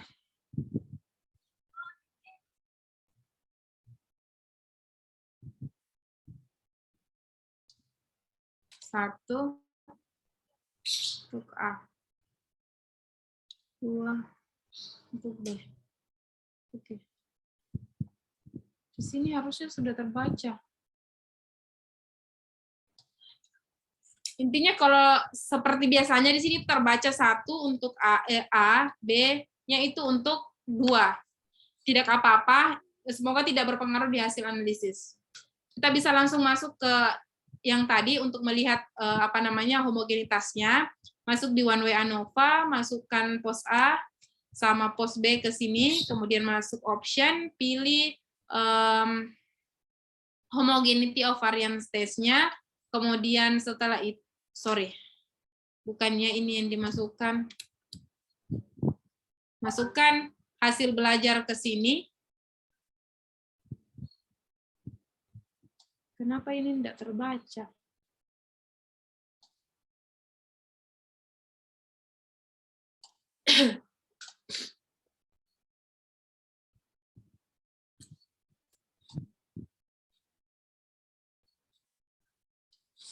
Dulu ya. Kenapa tidak terbaca?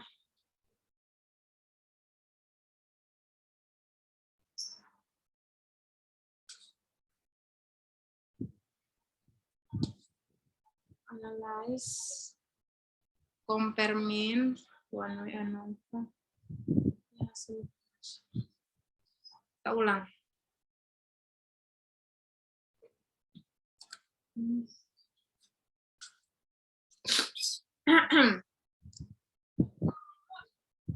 Misalnya ini Ctrl C di sini.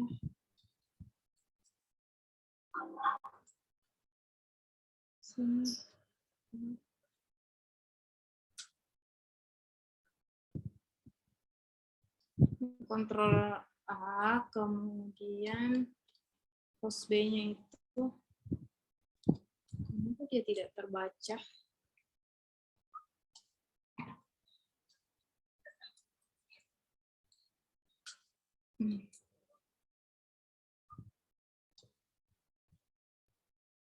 Kita copy.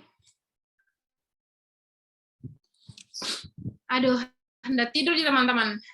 Kita masuk ke data view.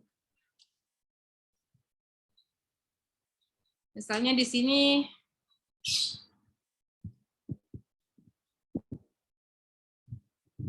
namanya HB, di sini namanya,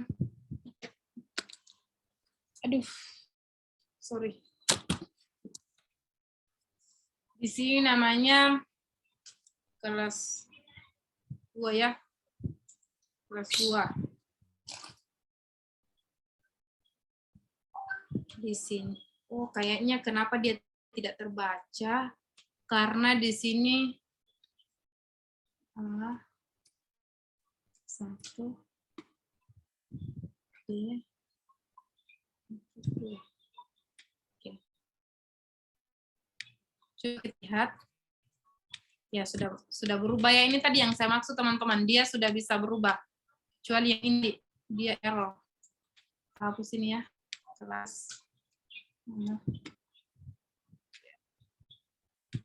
Nah, ini untuk kelas dan hasil belajarnya.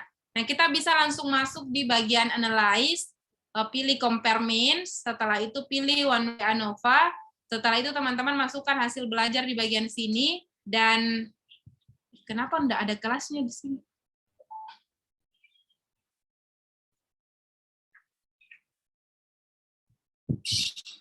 Kenapa kelasnya masuk di sini, ya Allah?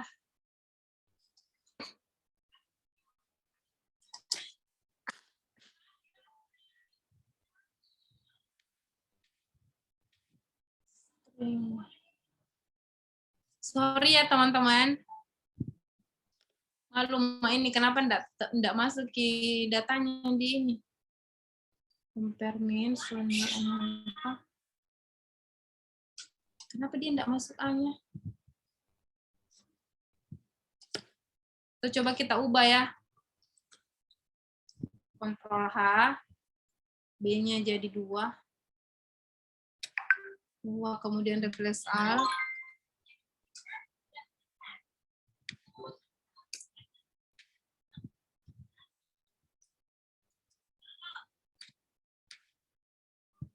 A, jadi 1, TPS A lagi, kemudian klik OK.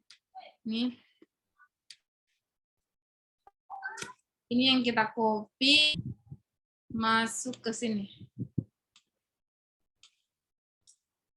Oke, 1 sama 2. Coba kita lihat. Compare means, one way ANOVA, ya ini sudah ada. Jadi kita masukkan hasil belajar di bagian sini, kemudian ini faktornya masuk ke sini. Jadi faktornya ini kan ada 1 dan 2, seperti itu. Kemudian kita lihat di option-nya, kita pilih homogeneity of variance-nya, kemudian kita pilih continue, terus kita oke. Nah, kita lihat di test of homogeneity of variance-nya. Nah, di mana dilihat? Di bagian sini. Yang mana dilihat, kita bisa melihat berdasarkan rata-rata, dia lebih besar dari 0,05, artinya data kita homogen. Oke, data kita homogen, karena dia lebih besar dari 0,5. Karena sudah homogen, sudah normal, sudah berasal dari kelompok yang berbeda, kita sudah bisa langsung menggunakan analisis independent sample t-test. Jadi teman-teman pilih tadi, kalau perbandingan itu masuk di sini, kalau dia parametrik. Nah, yang mana? Yang antara 2 sampel yang tidak berpasangan, yaitu independent sample t-test. Jadi kita pilih independent sample t-test, setelah itu kita klik. Nah, bentuknya hampir sama. Jadi yang dimasukkan itu adalah kelas HB, hasil belajar di sini. Ini tadi kelas, masuk ke sini, kemudian definisi variabelnya itu, karena bisa jadi ini bisa saja ada beberapa faktor, atau beberapa kelompok misalnya, makanya dia dipilih, harus ada 2 yang dipilih, yang mana dengan yang mana. Nah, di sini teman-teman bisa langsung memilih 1 dengan 2, kemudian continue. Setelah itu teman-teman bisa masuk di option, tidak ada yang perlu diubah dan yang lainnya, kemudian klik OK. Nah, setelah itu ini hasilnya independent sample t-test. Selalu ada bagian statistiknya ya, yang menjelaskan berapa jumlah datanya, berapa rata-ratanya. Di sini harusnya kalau saya ubah tadi kelasnya, di sini namanya kelas. Ada kelas 1 dan kelas 2, kemudian standar deviasinya, dan standar error mean-nya. Nah, yang penting di sini juga teman-teman lihat adalah di signifikansinya. Di mana signifikansinya? Di sini. Tapi di sini ada 2 hasil. Di sini ada equal variance estimate sama equal variance not estimate. Maaf kalau salah pengucapan. Jadi kalau di sini lebih besar dari 0,05, berarti kita menggunakan yang nilai-nilai di atas ini. Kalau lebih kecil dari 0,5, kita menggunakan analis yang di bawah-bawah ini. Oke? Nah, kita lihat di sini, di signifikansi, misalnya 2 arah. Nah, karena 2 arah ini lebih kecil dari 0,05, karena nilainya 0,01, berarti dia signifikan, memiliki perbedaan yang signifikan antara 2 kelompok kelasnya, seperti itu. Oke, teman-teman. Hendrik, tolong tolong dijelaskan berapa lama lagi. Ini baru sampai independent sample t-test. Masih setengah jam, Kak. 30 menit? Iya. Lagi? Wah, Iya, Kak. cepat ya. Sebenarnya sampai jam 3, Kak, tapi tadi sempat dimulai. Oh iya, teman-teman yang lain aman gitu masuk kok, jangan sampai teman-teman sudah masuk tapi enggak dapat ilmu yang baik. Jelas karena supaya misalnya seperti masih bisa aku cara aku sampaikan. Sampaikan ada Hendrik kalau ada. Iya. Oke. Nah, selanjutnya, pada saat tadi salah satu syaratnya tidak terpenuhi, misalnya asumsi normalnya, teman-teman pilih analisis non-parametrik. Apa tadi pasangannya non-parametrik untuk independent sample t-test, Hendrik? Ya, Kak? Apa pasangannya independent sample t-test atau alternatifnya? Apa itu? Alternatifnya.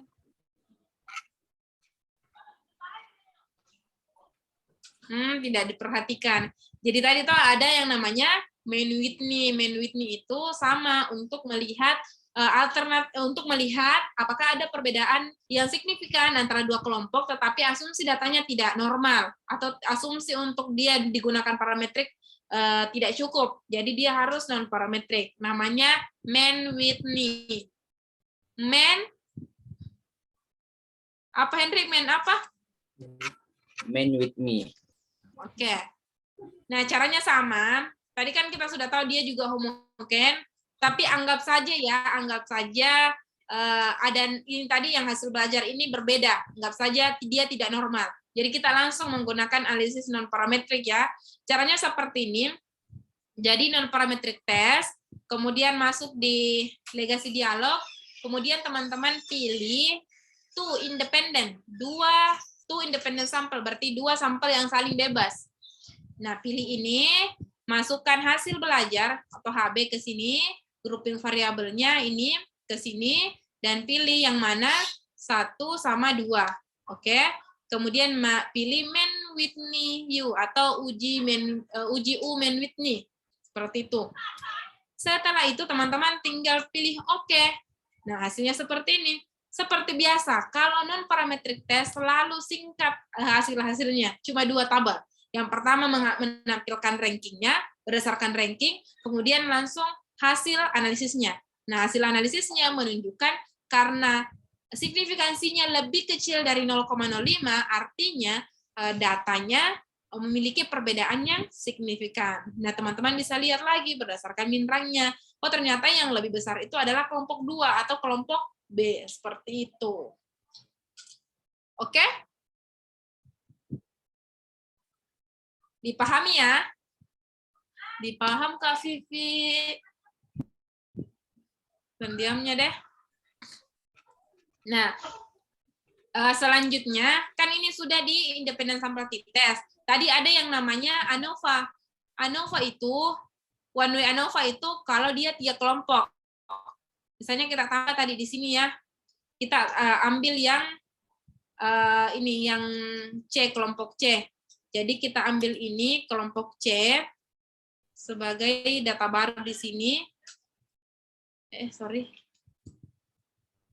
Ctrl C, Ctrl V, di sini 3. Nah, 3 semua. Kita langsung copy saja ini. Kemudian Ctrl C. Nah, tambah di bagian bawahnya tadi, yang ini. Yang mana tadi?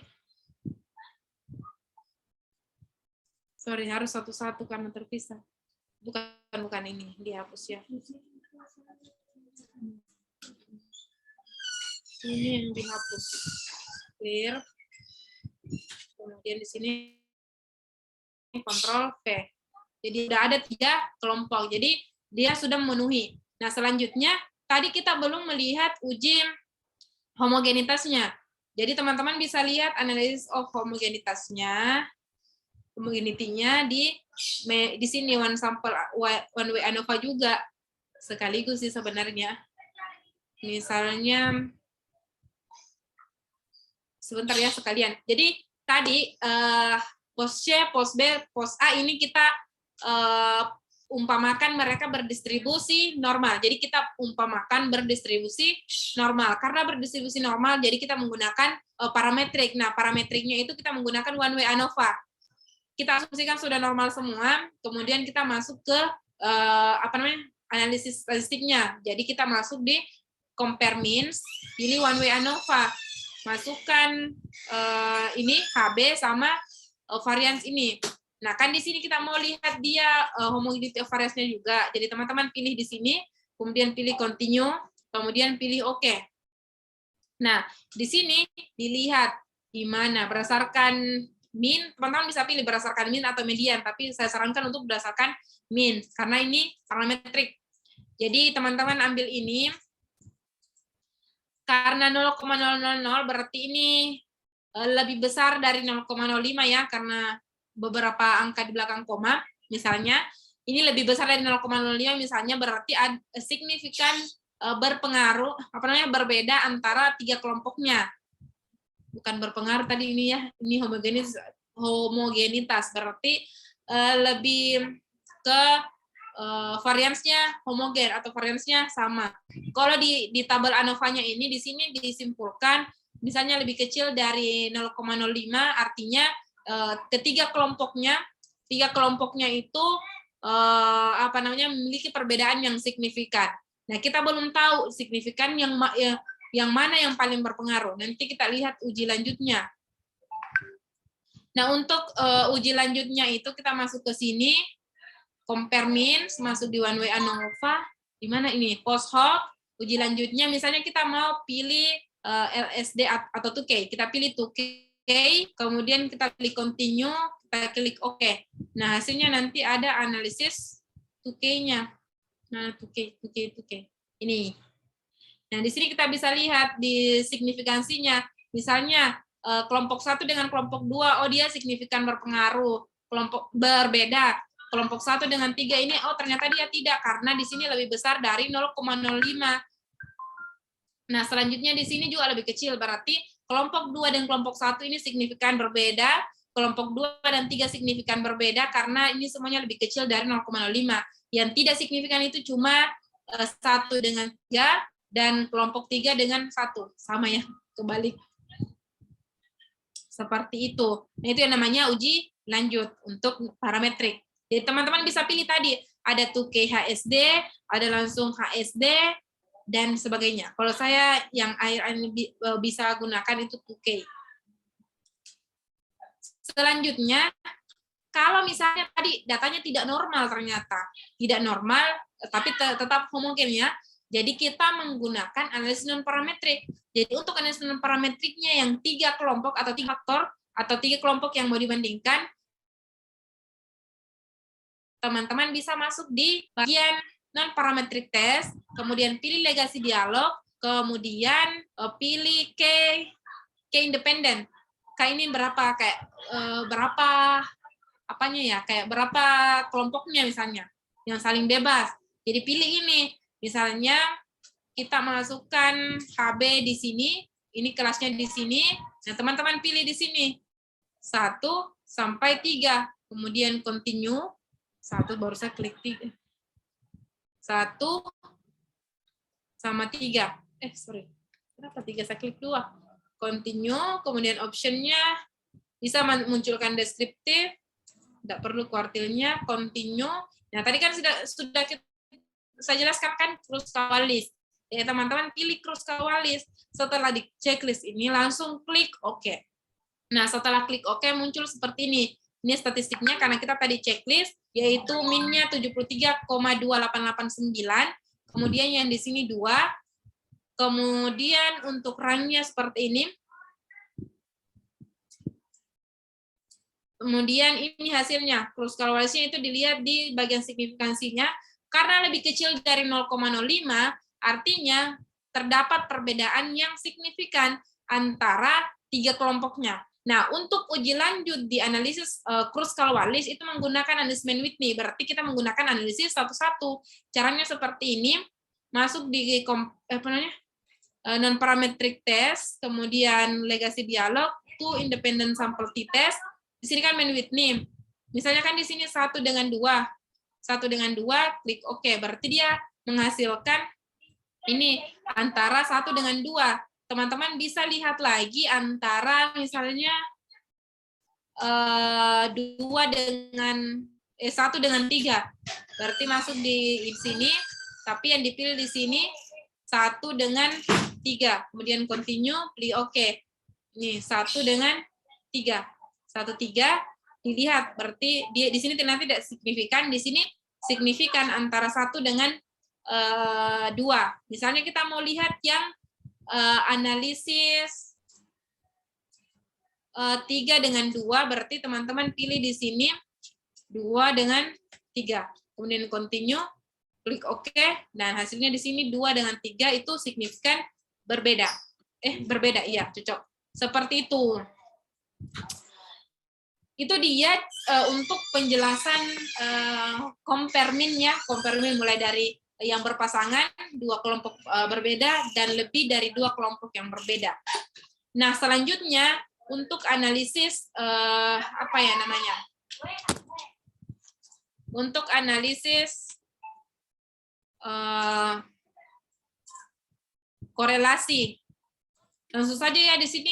Jadi saya jelaskan kalau analisis korelasi itu biasanya digunakan untuk melihat kekuatan hubungan. Misalnya tadi hubungan antara peningkatan pendapatan masyarakat dengan peningkatan atau daya beli misalnya. Itu mau dilihat bagaimana keeratan hubungannya antara dua variabel itu. Kalau memang signifikan erat, bisa jadi kita bisa lanjut melihat bagaimana pengaruh antara peningkatan pendapatan dengan daya beli misalnya. Jadi teman-teman bisa klik analyze untuk melihatnya, analyze, kemudian pilih correlate atau korelasi ya, correlate, kemudian pilih bivariat. Nah, bivariat ini berarti dua variabel. Nah, teman-teman pilih antara misalnya, ini contoh saja ya, antara post-test B dengan post-test C. Nah, teman-teman karena ini menggunakan apa namanya parametrik, berarti kita menggunakan persen seperti yang saya jelaskan tadi. Kalau sebentar yang tidak menggunakan parametrik berarti menggunakan Spearman, artinya dia datanya tidak normal. Nah, di sini teman-teman masukkan dan pilih persen. Kemudian optionnya tidak perlu diisi dan seterusnya. Kemudian klik OK. Nah, di sini untuk correlation-nya itu dia hasilnya seperti ini. Misalnya post B dengan post C itu nilai signifikansinya ini 0,251, berarti dia tidak berpengaruh, tidak memiliki hubungan yang signifikan antara dua variabel tersebut karena signifikansinya itu lebih besar dari 0,05. Nah, untuk menarik kesimpulan bahwa ada hubungan yang signifikan atau ada hubungan yang sangat erat, itu nilai signifikansinya di sini harus lebih kecil dari 0,05. Seperti itu. Seperti itu saja. Nah, misalnya kita lihat, anggap saja ini post hoc B dengan post hoc C, ini ya, B dan C ini ya. Post hoc B sama post hoc C, ini untuk parametrik. Nah, ternyata post B sama post A itu dia menggunakan parametrik. Teman-teman bisa langsung pilih correlate, kemudian pilih bivariat, teman-teman masukkan misalnya keluarkan C ya, keluarkan C, masukkan A di sini, kemudian pilih Spearman. Oke. Keluarkan persen, kemudian klik OK. Setelah itu hasilnya muncul seperti ini. Nah, teman-teman bisa lihat di bagian ini. Jadi ini kayak tabel silangnya, post A, post B. Kita lihat signifikansinya, dia lebih besar dari 0,05. Berarti dapat ditarik kesimpulan juga bahwa tidak ada hubungan yang erat. Tidak ada hubungan yang erat antara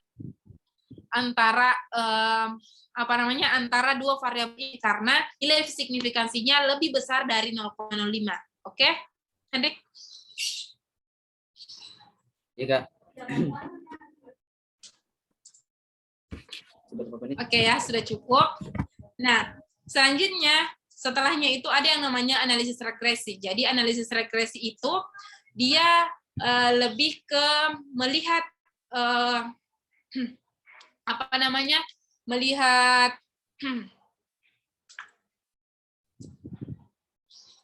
melihat pengaruh antara variabel, melihat bagaimana variabel independen ini, berapa penambahan variabel independen berdasarkan variabel-variabel dependennya, bagaimana bentuk persamaan, peramalan, kalau regresi.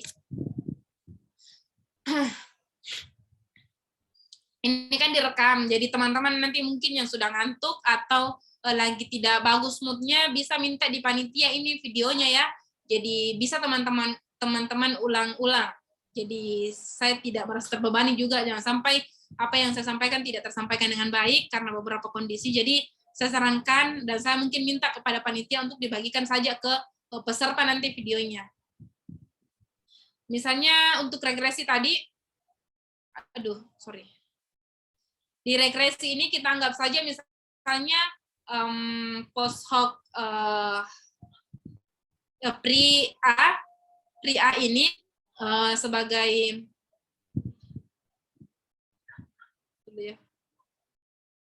pri A ini misalnya X, pos A sebagai Y. Jadi nanti kita XY ya, gunakan XY saja. Jadi kita menganalisis regresi sederhana. Jadi di regresi itu harus beberapa syarat. Yang pertama, variabel bebasnya tidak berkorelasi dengan distribusi disturbance. Artinya, kalau misalnya dua variabel bebasnya, tidak boleh salah satu variabel bebas itu saling mempengaruhi. Karena sama saja, kenapa kita mau melihat keduanya secara sekaligus, kalau kita sudah tahu bahwa mereka memang sudah saling mempengaruhi, otomatis pada saat mereka diukur, mereka mempengaruhi bagaimana pengaruh mereka berdua terhadap variabel independen. Makanya kalau misalnya dianggap saling berpengaruh itu variabel bebas, kita ambil satu saja. Seperti itu. Kemudian syarat selanjutnya itu model regresi dikatakan lagi jika angka signifikansi pada ANOVA sebesar atau lebih kecil dari 0,05.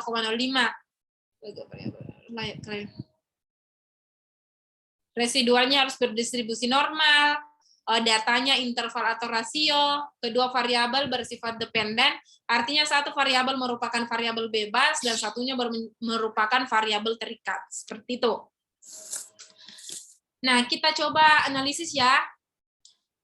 Kita masuk di bagian analyze, kemudian masuk di regression, kemudian kita pilih linear.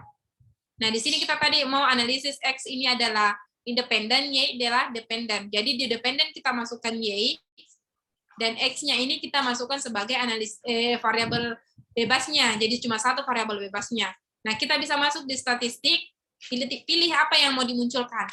Nah, di sini teman-teman pilih model fit-nya, R-square change-nya. R-square itu nantinya seberapa yang dijelaskan variabel bebas ini terhadap perubahan variabel Y-nya. Misalnya R-square-nya, deskriptifnya, collinearity. Nah, ini collinearity diagnostiknya ini dia dipilih apabila variabel bebasnya ada dua. Kalau cuma satu, tidak perlu. Kemudian Durbin-Watson. Durbin-Watson ini dipilih apabila data yang kita ukur itu berdasarkan waktu. Jadi misalnya kita mengukur tentang pendapatan masyarakat Makassar di bulan 1, bulan 2, bulan 3, bulan 4. Jadi itu kan diukur berdasarkan waktu. Jadi kita melihat analisis autokorelasinya dengan menggunakan Durbin-Watson. Tapi kalau misalnya yang kita ukur adalah orang A, orang B, orang C, orang D, kita tidak memerlukan analisis Durbin-Watson. Jadi anggap saja yang kita analisis pada hari ini adalah hasil pengukuran berdasarkan orang per orang atau tempat per tempat. Begitu. Jadi kita tidak pilih Durbin-Watson, kemudian kita continue. Setelah itu kita di bagian plot. Di plot ini, nah di sini di plot ini bisa kita gunakan untuk melihat bagaimana heteroskedasitasnya, bagaimana bagaimana penyebaran residunya, bagaimana penyebaran errornya. Nah, kita masukkan spread ke sini, S-resid ke sini. Kemudian teman-teman pilih histogram, pilih normality plot, kemudian pilih continue. Kemudian di save, ini save artinya apa yang kemudian ingin dimunculkan kembali.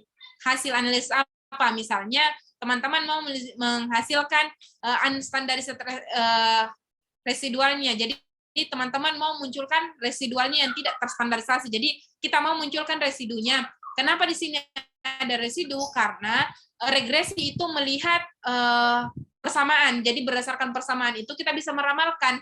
Peramalan dengan data aktual itu menghasilkan residu. Makanya residu atau error ya. Makanya kita munculkan ini. Kemudian apalagi ya? Itu saja yang dimunculkan di bagian ini, kemudian continue. Selanjutnya kita pilih option, tidak ada yang perlu diubah, style, tidak ada yang perlu diubah juga, dan seterusnya. Kemudian kita klik OK, setelah itu muncul seperti ini. Mana regresi ini ya, judulnya. Deskriptifnya seperti ini, dijelaskan ada 30 data masing-masing variabel, standar deviasinya, min-nya, kemudian kita dimunculkan lagi korelasinya. Kenapa? Karena sebelum sebenarnya masuk ke regresi, kita harus yakinkan bahwa memang satu variabel ini memang memiliki kekuatan hubungan. Karena kalau dari dari hubungannya saya memang tidak ada, bagaimana caranya saling mempengaruhi. Makanya harus ada hubungan yang kuat dulu, baru ada pengaruh. Seperti itu. Kemudian masuk di sini, ini model summary-nya. Jadi model summary-nya di sini kita bisa lihat R-square. R-square itu seberapa persen sih yang dijelaskan oleh berapa persen sih yang dijelaskan oleh variabel X ini terhadap variabel Y. Kemudian F hitung, signifikasi exchange-nya. Ini 0,01 ya. Di sini kenapa sama dengan ANOVA? Karena cuma menggunakan satu variabel bebas. Di sini kan menunjukkan bahwa ada pengaruh yang signifikan. Kenapa? Karena di signifikansinya itu lebih kecil dari 0,05. Begitupun dengan yang di sini. Karena nilai signifikansinya lebih kecil dari 0,05, artinya ada pengaruh yang signifikan. Kemudian di bagian korelasi ini, apa yang dijelaskan? Jadi yang dijelaskan di bagian sini itu adalah persamaannya. Jadi persamaannya untuk model ini itu adalah sama dengan 37,227 ditambah 0,437X. Itu sama dengan Y. Jadi seperti itu persamaannya dari sini. Kemudian ini untuk T-nya, untuk signifikansinya, ini berdasarkan satu-satu. Jadi ada yang berdasarkan secara keseluruhan tadi di sini. Nah, ini satu-satunya berdasarkan variabel X saja. Nah, apabila dua variabel bebasnya berarti muncul juga di sini. Jadi di sini kayak semacam variabel satu-satunya, di sini variabel keseluruhannya. Seperti itu. Itu saja. Kemudian di sini itu untuk uji normalitasnya, untuk uji normalitas residualnya, ini dari visualisasi kita bisa mengatakan bahwa ini normal ya, karena hampir sekali mengikuti distribusi normal. Di sini juga mengikuti garis lurus. Di sini juga bisa dikatakan sebagai heteroskedastisitas atau residunya hetero karena tidak membuat pola-pola tertentu. Kemudian di sini kan kita tidak memiliki hasil residunya normal atau tidak. Teman-teman pilih analyze. Sorry, saya munculkan dulu yang ini. Jadi tadi pada saat kita save residu itu dia muncul seperti ini. Jadi untuk melihat normalitas residunya kita gunakan data ini. Caranya sama seperti tadi. Teman-teman tinggal pilih compare means. Setelah itu pilih deskriptif, kemudian pilih explore. Setelah itu masukkan unstandarized ke sini dan yang lainnya itu dikasih keluar ya. Jadi tinggal unstandarized, kemudian pilih plot, pilih normality, kemudian continue, selanjutnya klik OK. Nah, setelah itu kita dapatkan hasilnya seperti ini. Jadi karena nilai signifikansinya lebih besar dari 0,05, artinya residu dari persamaan yang terbentuk ini berdistribusi normal karena melebihi 0,05. Seperti itu, teman-teman. Sudah, jadi itu sudah analisis regresinya, dan untuk apabila data yang artinya tidak berdistribusi normal, saya belum bisa menjelaskan analisis alternatifnya. Cukup di situ, mungkin ada yang ditanyakan dulu sebelum terakhir validitas sama reliabilitasnya. Silahkan Ade Henry. Ya, mungkin itu penjelasan dari Kakak Yanti. Mungkin dari teman-teman yang masih ada di room, ada yang ingin ditanyakan, silakan bertanya.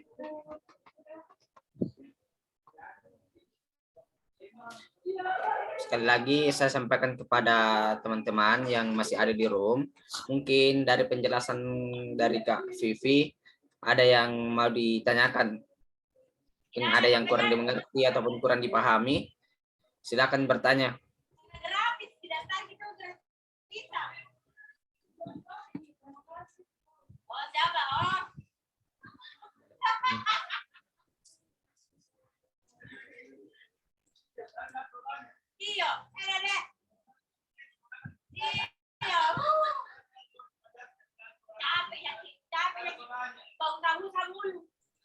Bagaimana teman-teman yang masih ada di room? Silakan bertanya.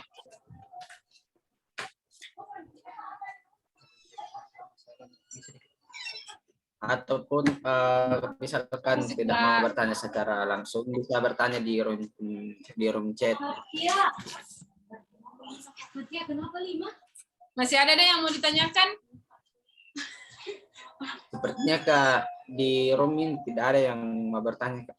Oh iya, itu tadi tuh saranku, karena yakin ku pasti mabuk ini orang-orang mendengarkan kini, karena mungkin yang kayak salah atau karena terlalu banyak full materinya dalam satu kali pelatihan, tapi ini pembelajaran sama-sama tuh teman-teman yang melaksanakan pelatihan, begitupun saya yang nantinya menerima, karena jujur ini kayak ngos-ngosan kan untuk jelaskan ke semuanya, karena itu salahku karena terlalu banyak item jenis analisis yang mau disampaikan. Tapi masih ada satu, izinkan saya menjelaskan sedikit ya Henry, Dek. Oh iya Kak. Nah, kan di video ini, jadi nanti teman-teman bisa buka ulang, atau bisa juga bagikan ke teman-teman yang butuh.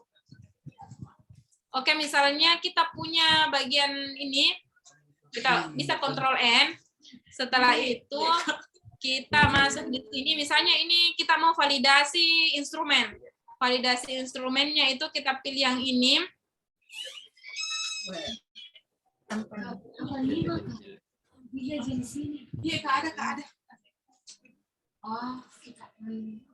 Nah, kita copy ini. Setelah kita copy, masukkan ke bagian ini. Sini, kemudian Ctrl V. Ini anggap saja item 1 sampai item 18. Nah, kita mau uji validitas. Kita anggap saya semua di sini sekali ya.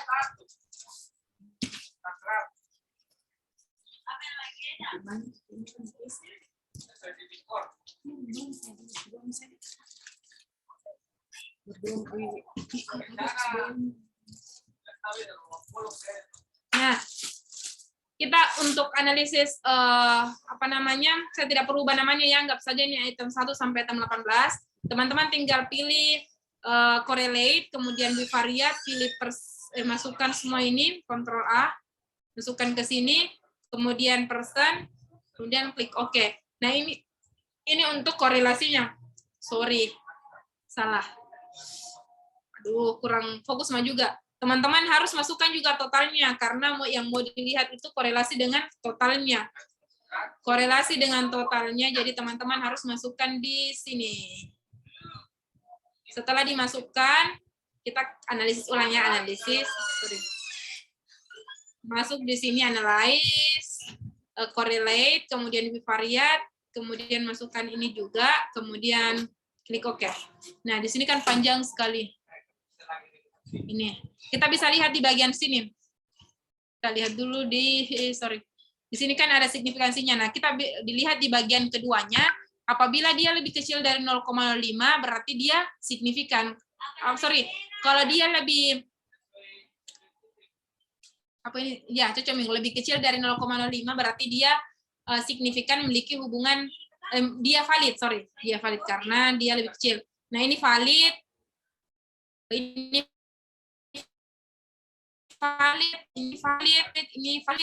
Ini valid, dan seterusnya. Jadi begitu teman-teman. Jadi untuk melihat korelasinya itu dengan melihat hubungannya dengan total datanya. Oke, misalnya kita anggap semua data ini valid atau semua item ini valid, kita lanjut ke analisis reliabilitas. Nah, untuk reliabilitas itu teman-teman bisa pilih di scale, kemudian pilih reliability analysis, kemudian masukkan di sini 18, masukkan item, kemudian pilih statistik, apa yang dipilih sini. Ini, kemudian kita klik OK. Ini 18, 0,0889, jadi dia fix signifikan ya. Signifikan datanya reliable, jadi dia bagus, jadi sudah bisa digunakan. Seperti itu. Jadi untuk analisis validitas dan reliabilitasnya cukup sampai di situ. Mohon maaf terlalu cepat karena kita mungkin salah mengestimasikan waktu. Kemudian mungkin keadaan tutorial dalam bentuk kelas online itu tidak terlalu efektif, apalagi untuk membahas analis data seperti ini yang offline saja biasa membuat orang ngantuk, apalagi yang online. Tapi semoga ini tidak menjadi sia-sia untuk kita semua. bisa menjadi ladang pahala untuk kita semua. Semoga dengan pertemuan kita di sini bisa membukakan jalan kita untuk menjadi lebih baik lagi. Saya kembalikan ke Henry. Terima kasih. Baik, itulah penjelasan dari Kak Fiat yang sangat luar biasa. Mungkin juga sebelum kita tutup, mungkin saya buka dulu sesi pertanyaan. Kalau misalkan ada yang ingin bertanya, silakan bertanya. Jadi teman-teman yang ada di room, silakan bertanya apabila ada yang ingin ditanyakan.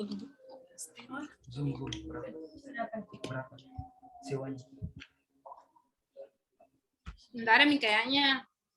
Oh iya, kalau misalkan nantinya ingin bertanya, silakan chat pribadi saja dengan Kak Vivianti. Mungkin nomornya nanti akan dikirimkan. Ya, boleh.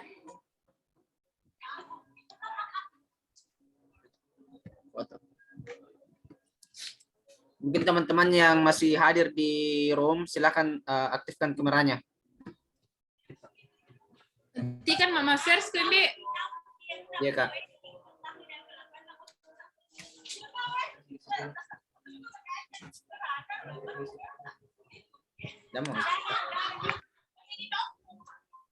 Ya, untuk teman-teman yang masih ada di room, mungkin minta tolong diaktifkan kameranya. Sedikitnya aja orang. Keluar Miko dong.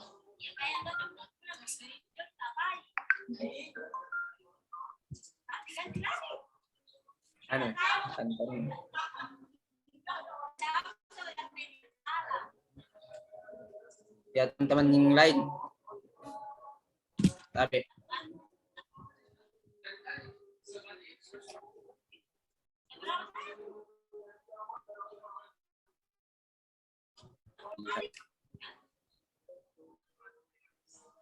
ada lagi nih. Sudah? Tunggu, Kak. Oke, 1, 2, 3. Satu kali, Kak. Satu kali lagi. Ya, bebas lah. Nggak terlalu kaku toh. 1, 2, 3.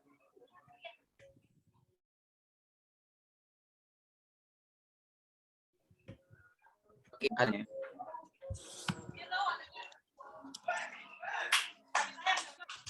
Baik, terima kasih kepada peserta, terutama pemateri, yakni Kakak Vivi, karena telah menyempatkan hadir untuk belajar bersama di mengenai SPSS, walaupun hanya dalam forum online.